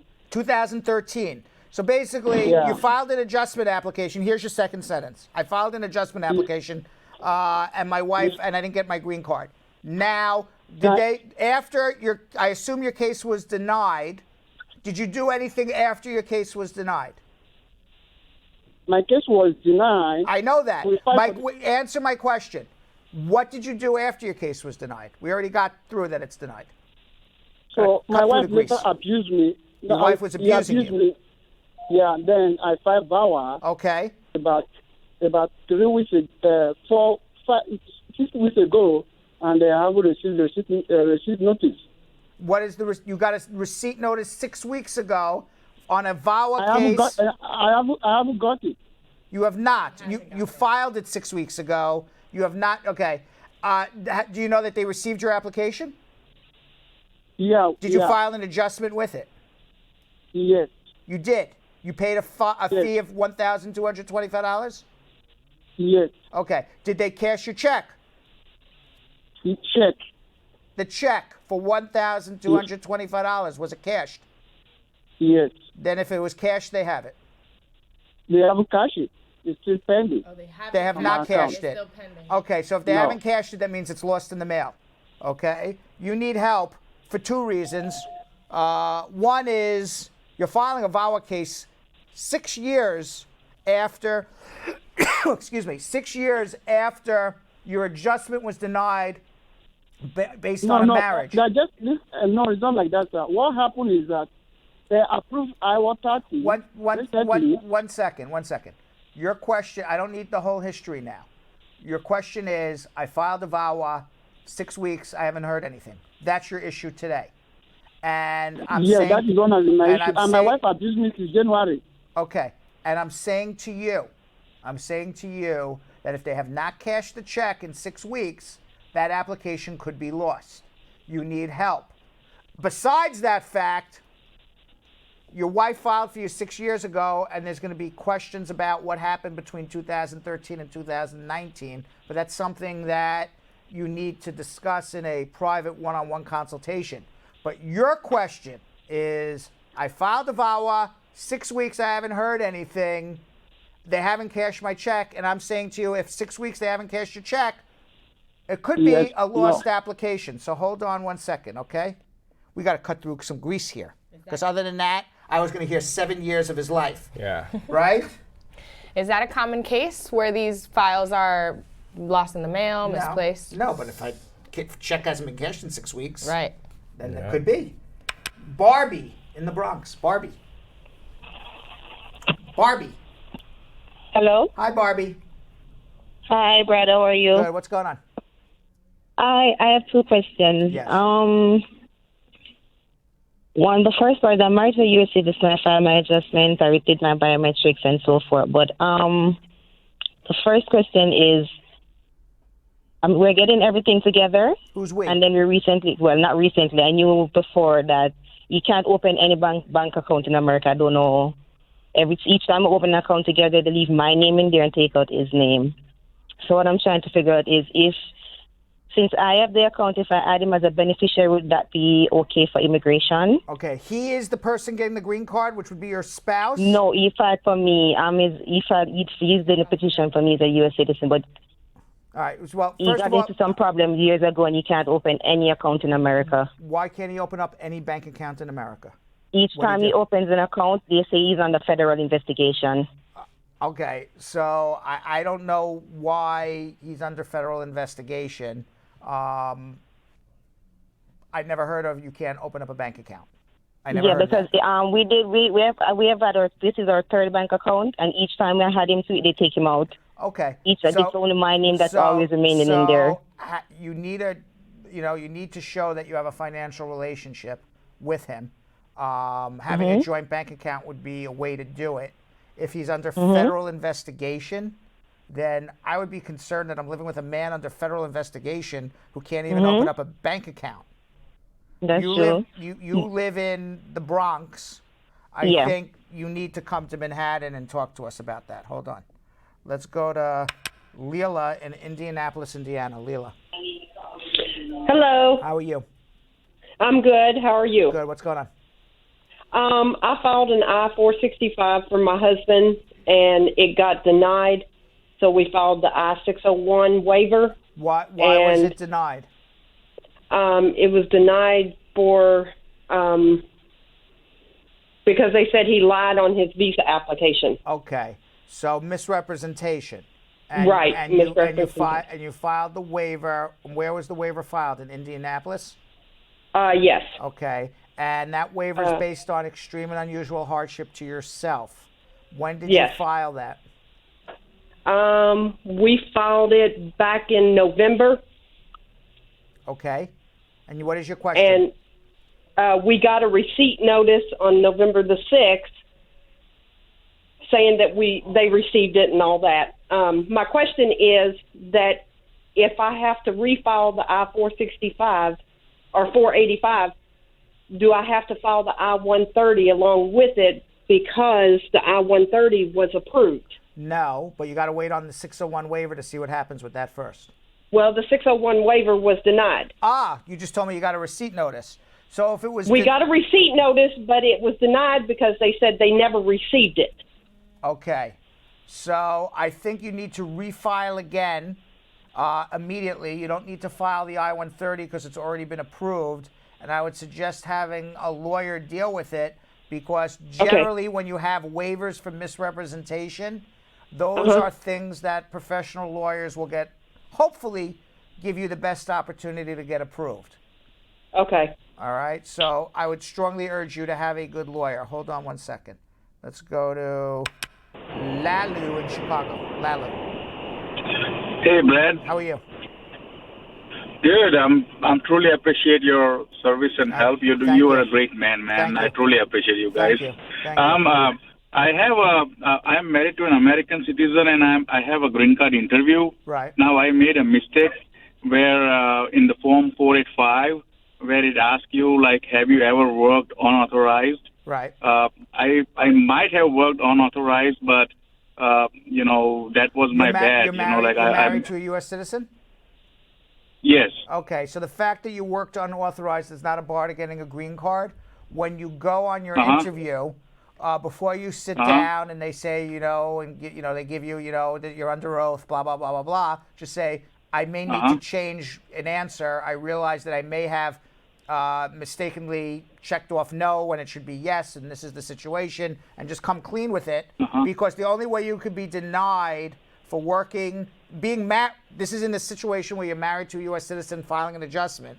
The only way you can be denied for working without authorization is one of two. Is either one, you lie and you say, I didn't work when you did, and they find it out, so they deny you for misrepresentation, or your employment began within the first 90 days of your entry in America, then they're going to say that's misrepresentation on your visitor's visa or student visa or whatever visa you came on because you said you're coming to visit, coming to be a student, and then 3 days later you have a job. So the only way that screws you up is for lying. So just don't lie. Right. Yeah, I realized that, I made a mistake there, so I was a bit confused. You can fix it at the interview. What you don't want to do is continue it. So, right. Once I'm waiting in the lounge where the officer is going to come and get us for the interview, I need to talk to them on that stage or when? When they bring you into the office. You don't gotta tell your life story in the hallway. Okay. Right. So once we sit on the chair, okay. All right. Truly appreciate, man. Okay. Thank you so Thank much. You, Martin. Okay. And we have George in Hanover. I have a feeling I've spoken to George from Hanover, Germany before. George, I spoke with you, right? Yes, sir. All right, what's going on? I remember George that. from Hanover, Germany. I was here for that. All right. Oh, you were here for George from Hanover. Yeah. Yeah, it was last week. Okay. What's your But question? I'm the same one. Yes. I forgot to tell you that my mother didn't file for my brother. I don't remember your question. I just remember speaking to you. So tell me what it is again. Yeah, it's about my mother, permanent resident, filing for unmarried children over 21. Okay. We're 4 brothers. Right. And she filed only for 3 because one of my brothers, the 4th brother, wanted to travel as a fiancé visa. Okay. But later he changed his mind. Okay. And now he's without an application. Okay. What can my mother do? File the I-130 now. You'll just be behind everybody else. Okay. Should he wait the entire processing time? Yeah, he's going to have to wait the whole processing time, correct. Okay, and we were talking that my mother is through naturalization process. Great. Let her still is it file. better than File now. The quicker you file, the quicker he gets here because you establish a priority date. So the quicker your mom files, the quicker he gets here. He'll be on a waiting list for 5-6 years. Eventually, he'll get here. If you wait 6 more months, he's going to wait 5-6 years plus another 6 months, whatever it is.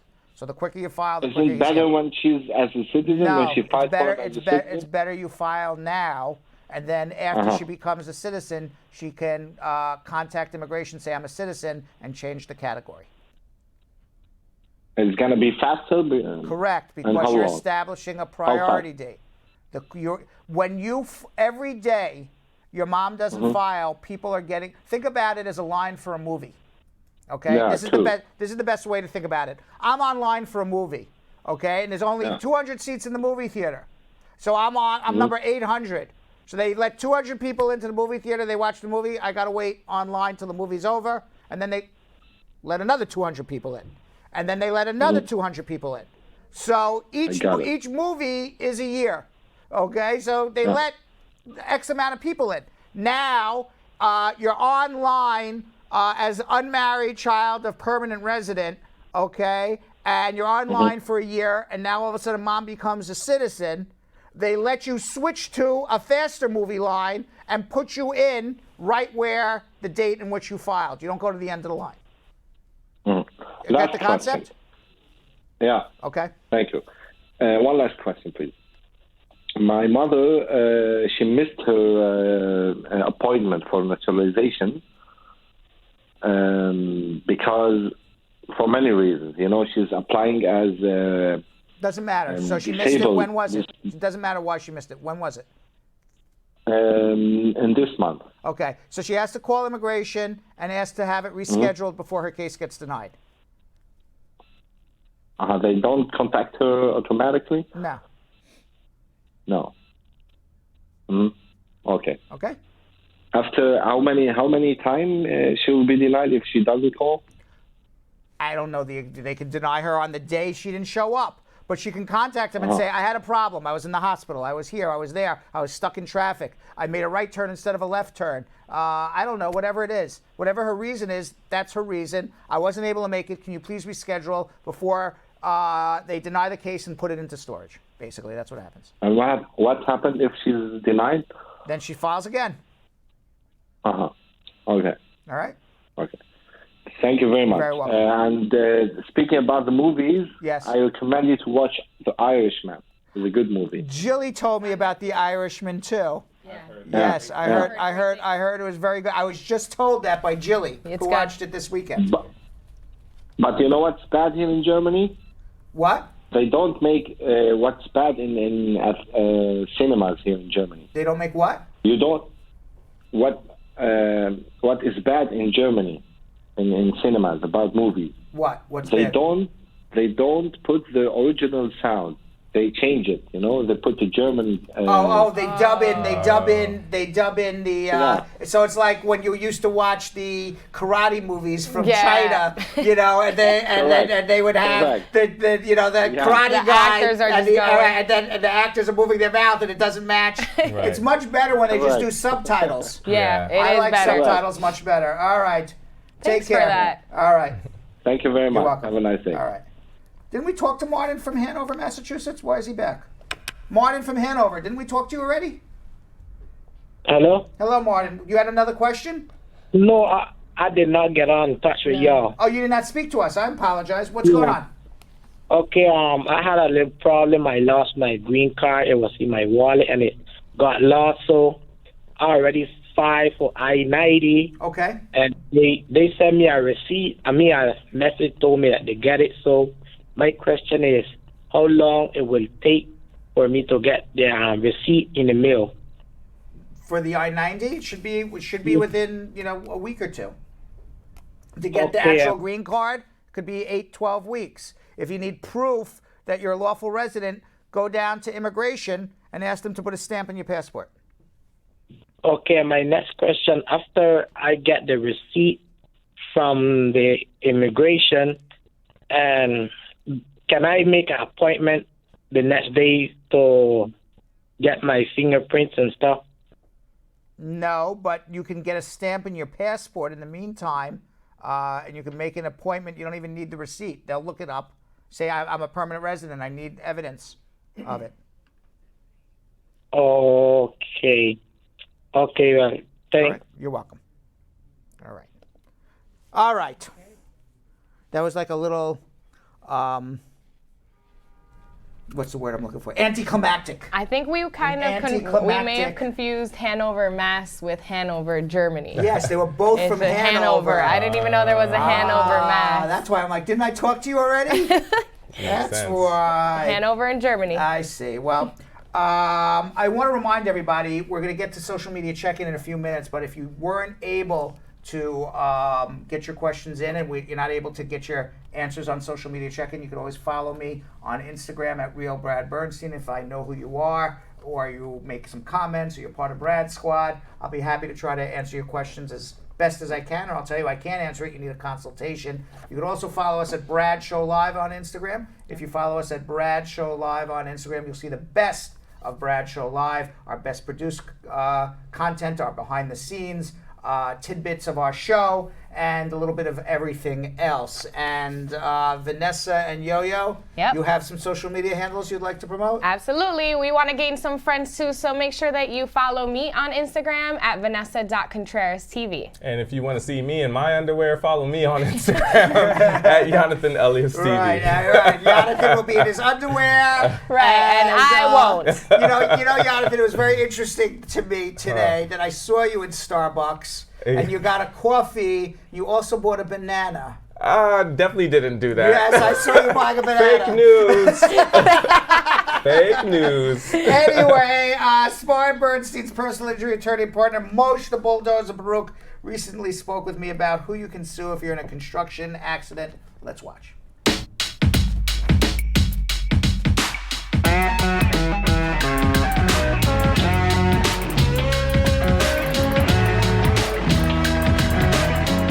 Every year, 10% of construction workers in the United States of America get injured on the job. According to the Census of Fatal Occupational Injuries in 2017 alone, 5,147 construction workers died on the job. When an accident leaves a construction worker incapacitated, they and their families lose the financial security they once had.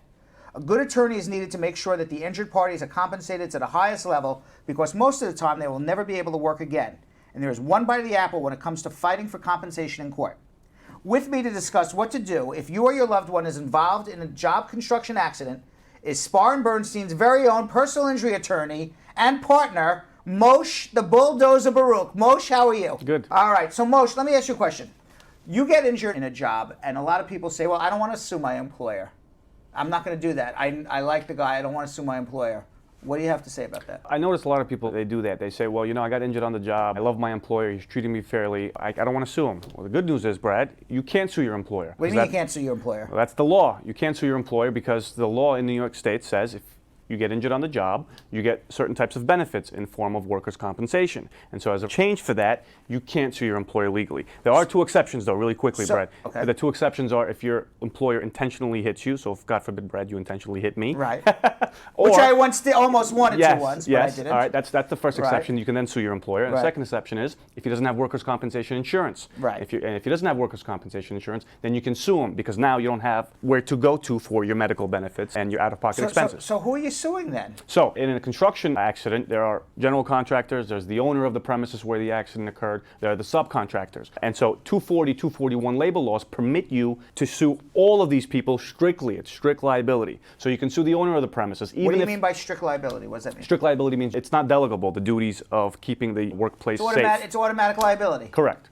And you can sue any one of them. You can sue the owner 100%, you can sue the subcontractor 100%, it doesn't matter. But usually you sue everybody all together, and then they apportion the liability. What happens if you trip over something you're not watching, or you stab yourself by accident? I mean, can you still sue everybody? I mean, at what point can you not start suing everybody? So usually 241 and 241.6 allow you to sue for several types of incidents. For example, if you fall off a scaffold, you don't have to prove why the scaffold was defective or why you fell. Again, it's strict liability. You fall off a scaffold, the presumption of negligence is imputed on these people, and so you don't have to show why the scaffold fell. You can also sue if you trip and fall over an object on the ground where you're working.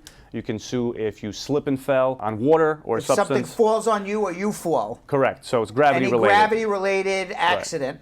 Exactly. Or you tripping over something. So you're working and something from the top of you falls and you weren't even working with that particular object, you've got a case. Now, you had a case where somebody was injured as a result of their employer not giving them some equipment that would have prevented them from getting injured. Correct. And that person didn't want to sue the employer. And you're like, don't worry, you're not suing them. Yeah. Tell me what happened in that case. When he came in for consultation, he told me that his employer was the one who was giving everybody the equipment, the safety equipment they were using on the job. And the employer forgot to give him his harness to attach to the ceiling where he was working. And when he was working, he fell, and the harness would have prevented his fall, and his employer apologized to him. And then when he came to me, he said, I don't want to sue my employer, although it was his fault. And I said to him, good news. You can't sue your employer. And so unfortunately what we had to do was we had to get the owner of the premises, the general contractors, the subcontractors involved, and the employer was not part of the lawsuit.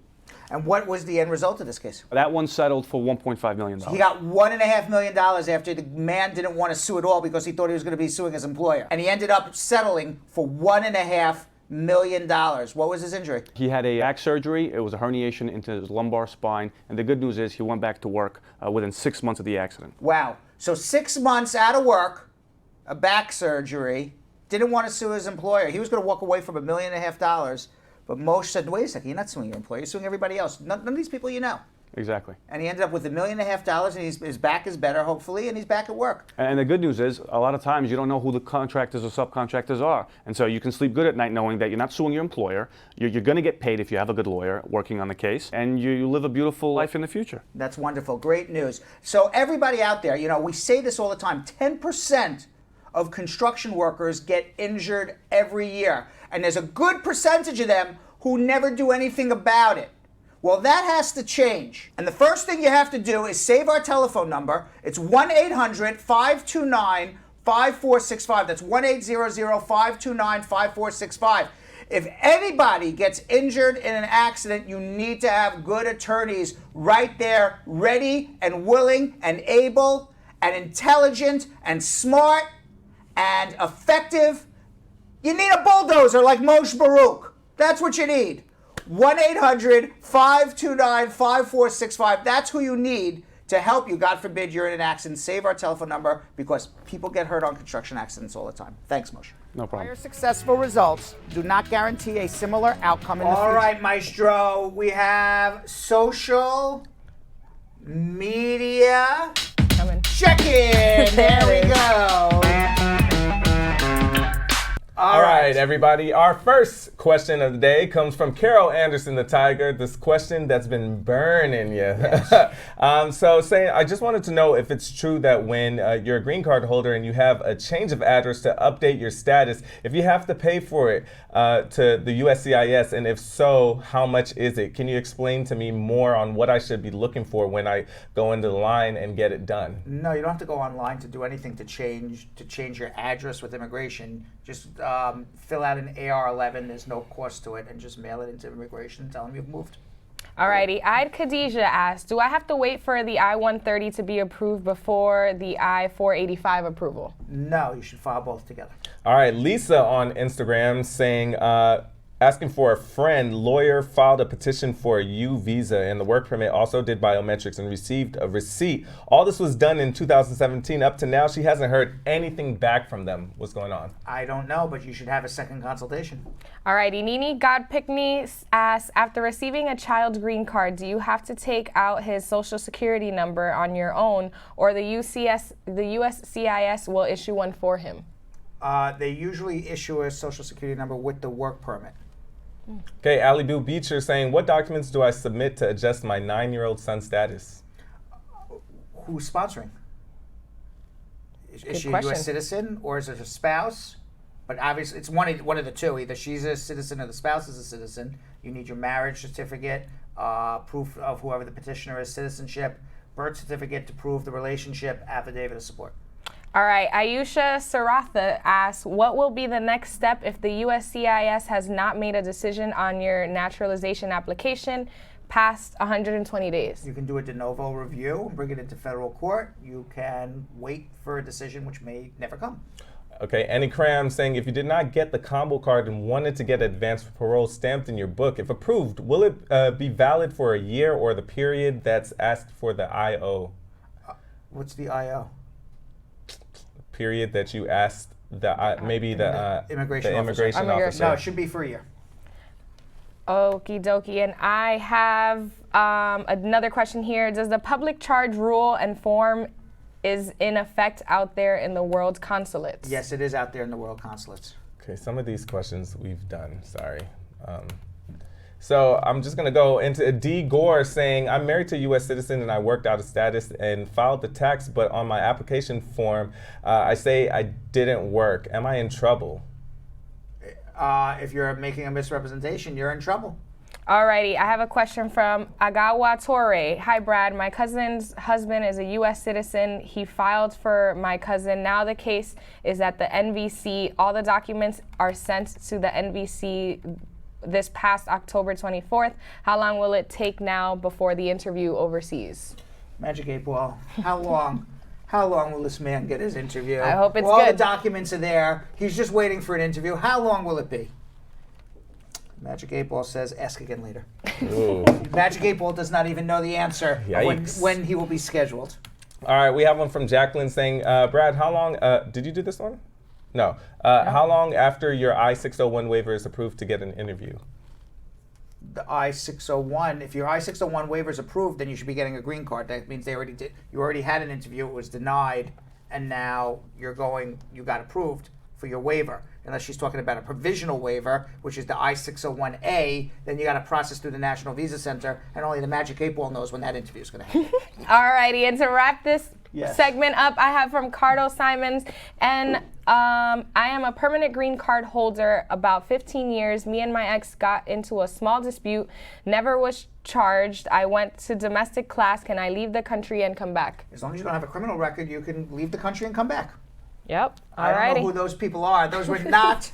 That was not Carlos. No. Okay. It was not. That was not, and that was not anybody in his family he wanted to visit to leave the country. Meanwhile, the Mr. Organization is a male modeling competition for young men interested in being part of the entertainment industry.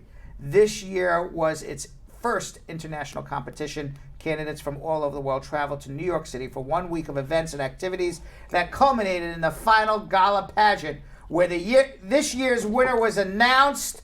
Vanessa was there to find out who the winner was. It was Yonathan, Yo-Yo Elias, Mr. Organization, Male Model of the Year. Obviously. Obviously, let's watch. Hey Brad Squad, I'm Vanessa Contreras, and tonight I am at the final gala for the Mr. Organization's 2019 Male Model Competition at the Symphony Space Theater in Upper Manhattan. The competitors tonight are gentlemen from all over the world, and tonight's winner will be announced after the evening's final competition. The categories tonight will be formal wear, swimwear, and the gentlemen will have an opportunity to answer a final question.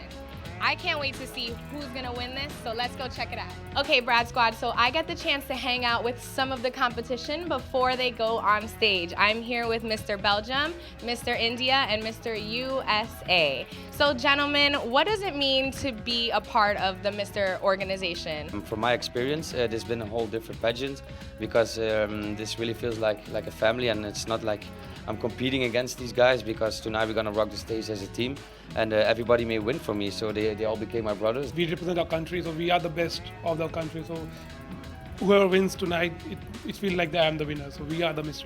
The guys have formed a brotherhood. The pageant's growing every year, so it's great to be a part of the growth of the organization. Share something special about your country that you're representing tonight. Despite Belgium being a small dot on the map, we don't have like a typical culture. We live with so many cultures together that we create our own culture in that kind of way. It's something you should know, is you really should taste our chocolate. India being a big country, we live among many cultures, many languages, many people, many religions, so we are a country of diversity and integrity. We love everyone and everyone loves us. Mr. Organization being international this year is great because it's in New York, the most diverse place, melting pot. So these guys all represent this New York essentially, and basically the best person's gonna win tonight. Thank you so much, guys. Here I am now with Mr. Venezuela and Mr. Sweden. Mr. Venezuela, what does it mean to you to be competing in the Mr. competition? I mean, this is important position for us, and I try to come New York to walk and trying to be a model, and this exposure can help me. It means a lot, obviously, because we're all here representing our country, so we have a big responsibility. However, we're all here because we want to be models. New York is the way or the place to be for that exposure. Share with me something special about Venezuela and something special about Sweden that you would love everyone in the audience to know. My country have a beautiful beach you can go and visit. So in Stockholm, there's a little bit of Stockholm called Old Town.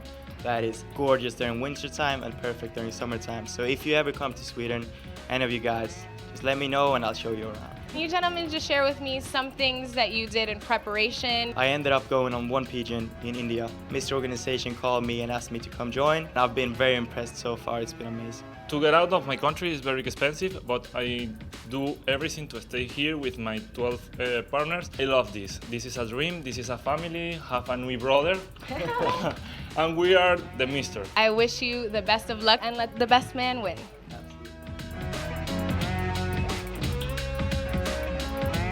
And the award for the best model goes to Dominican Republic.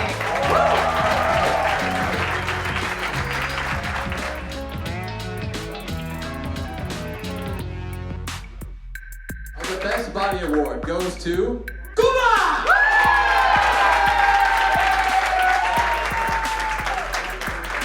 the Mr. 2019 for the first iteration of the international competition. Sweden!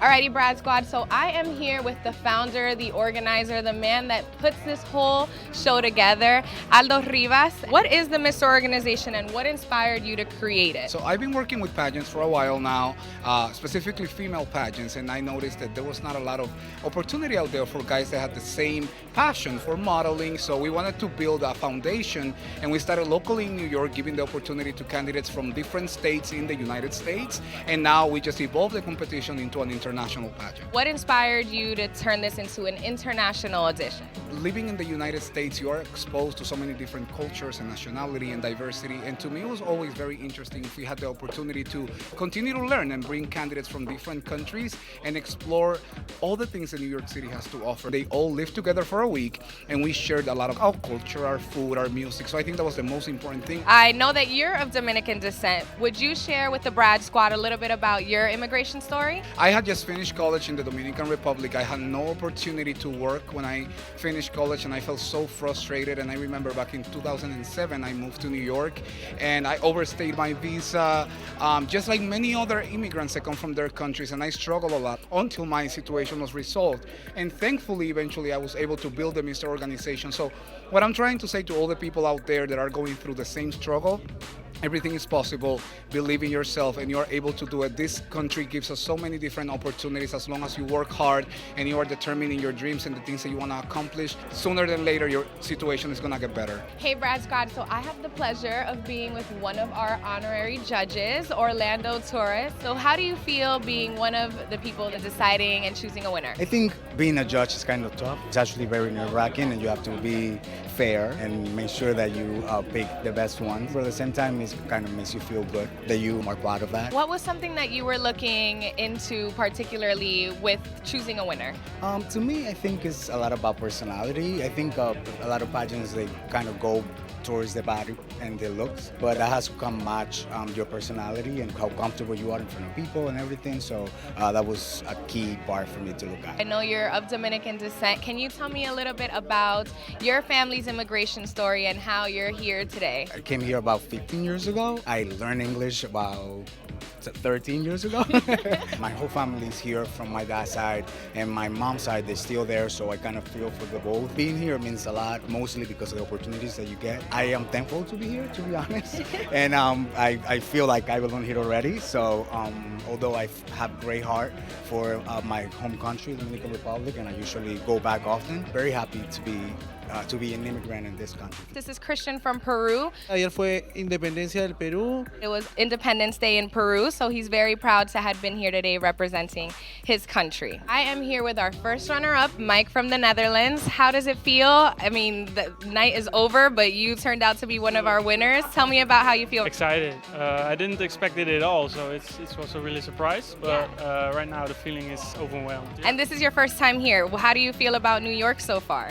Really, really good. Yeah, you only see the things in the movies, and now you're standing there, so it is awesome, yeah. So, Brad Squad, I am here with the winner, the new 2019 Mr. from Sweden, Marcus. How do you feel? We got to interview you earlier, before you got the title, and now you won. Congrats. I saw the other contestants, and I was like, you know what, they're all gonna win because they all look amazing, their personalities represent their countries, and they're all amazing in every single way. And watching them on the catwalk, I was blown away, and I was like, I'm just happy to be here. What do you have to say for your supporters, for even your competitors? I'm gonna start off with the guys behind the stage, and you come into a competition and you got people helping you and supporting you. It's crazy. We've been talking about this the whole week. It's like we're a family and we're competing as a team and not individually, and we've been killing it, all of us. And I mean, it's been amazing, and just having my family and friends back in Sweden who support me through this, and yeah, it's simply amazing. We wish you the best of luck from the Brad Show, and we can't wait to see all the great things that you'll accomplish this year. Well, Brad Squad, I had such a great time tonight at the Mr. Organization's modeling competition. I couldn't decide if the formal wear, those gentlemen in those handsome tux, or the swimwear was my favorite, but congratulations to all the candidates that participated tonight. They all expressed their cultures so beautifully, and I can't wait to see what comes from the Mr. Organization. Checking out till next time, Brad Squad. All right, so who was your favorite there, Vanessa? There were so many hotties, Brad. Yeah. There were so many hotties. Did anybody ask you out on a date? Did they say, hey, you want to show me? You did get asked on dates? Yes, I did. How many guys asked you? Post-show. How many guys asked you on dates? I'm like, maybe just like one was brave enough. I can't don't know. believe that guys are such. They're such. I mean, he was a gentleman about it. He was a gentleman. Yeah. They always try to pick. It doesn't matter where you go. You know what happens? I think guys are getting better and better, us millennials, because it was smooth. I didn't realize it was happening. Oh, then yeah, it's like, this is the thing. Yeah. People ask you for your social media, and then that's kind of like the way in, and That then is. you're like, oh, they're just gonna follow me, Yeah, and then they're in yes, your and inbox. then, and then all of a sudden they're like, sending you text Right. messages. I'm like, you live Let's in go like out. somewhere in Europe. Right. Probably won't work out. Exactly. It's I go out with my girlfriend. Like I go to the bar, turn around to get a drink, and like people see me with her. I go to the bar to get a drink. Don't care. They don't care. They don't care. There's a guy. 3 guys start coming over there asking for a telephone number. There's nothing. Right? There's It's no like such thing as guy code bunch of dirty dogs. bro These code. guys. They're out here, There's Brad. no You gotta keep your guard up. There's no bro code. None. But there is a great code for some awesome social media questions. Yes, let's do Speed round. 1 minute and 30 seconds. On the clock. Maestro. Let's see, Brad. We're gonna bang these questions out. 1, 2. 1 minute, 30 seconds. Now, Vanessa, there's no pressure on you, but since you're enjoying the show, call up the studio every day. Oh, wow. Have you noticed that? Oh, okay. Let's blame it on me. Have you noticed that we've had to clean up a lot here after, and reconstruct the studio every day? Let's make it my fault, but I thought you guys were just blowing up anyway. I don't want to make it No, we anybody's wasn't fault. blowing it up with us. I don't want to make it anybody's fault, but I did happen to notice these facts. All right, you ready? All right. All right, 10 questions in 1 minute and 30 seconds. Go. Chelsea, how long after I approve can I wait to process? After you're approved? After I have I'm no idea approved. what that means. After I'm approved. I don't even know what that means. Andres asks, I have sent my response to the USCIS of my RFE 5 months ago and haven't received any updates. What should I do? Follow up. Ogie says, just married. How long do I need to wait to get a green card? You got to file your application first. Tanya, can I use ITIN to file out W-4 for a job?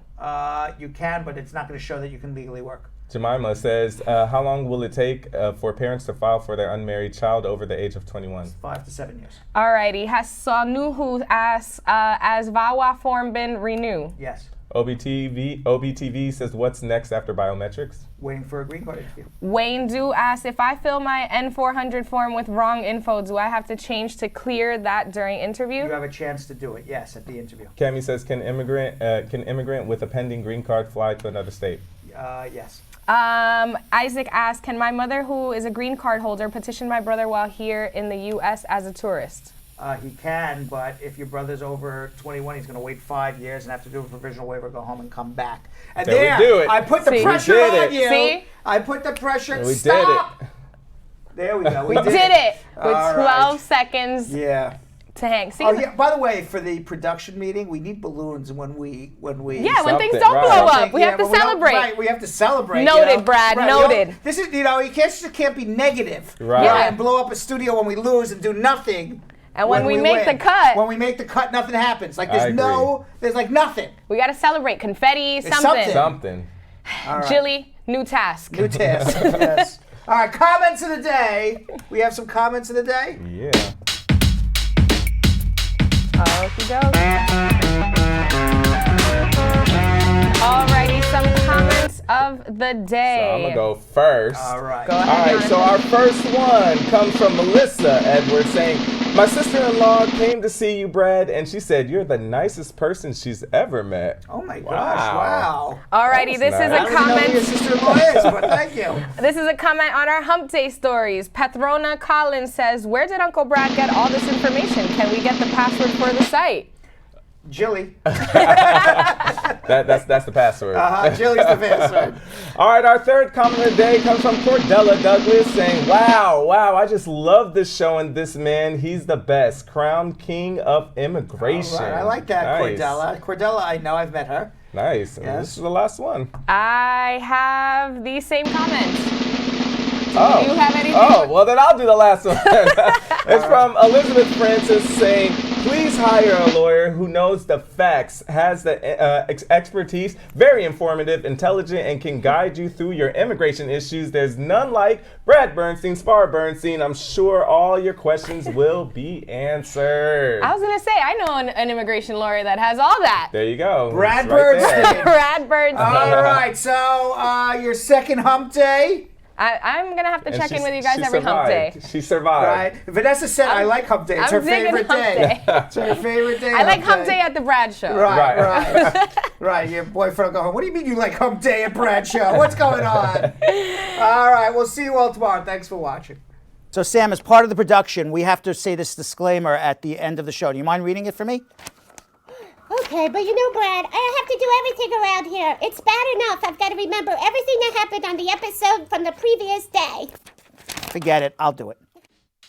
The proceeding was information only and not specific legal advice. Consult an attorney about your individual situation. Prior successful results do not guarantee a similar outcome in the future. To make an appointment with the Spar and Bernstein Law Firm, located at 225 Broadway in New York City, call 1-800-529-5465. That's 1-800-529-5465. Easy to remember, 1-800-LAW-LINK. That's 1-800-LAWLINK. Once again, make a call to 1-800-529-5465. And of course, link up with the law offices of Spar and Bernstein, located at 225 Broadway on the 5th floor. If I were you out there, make the call, make the link, make the connection, make it Spar and Bernstein. 1-800-LAWLINK. That's 1-800-529-5465. And now, conveniently located in Hartford, Connecticut on 1 Congress Street. Visit us in Connecticut or in New York at 225 Broadway. That's 1-800-529-5465. 1-800-LAW-LINK. 1-800-529-5465.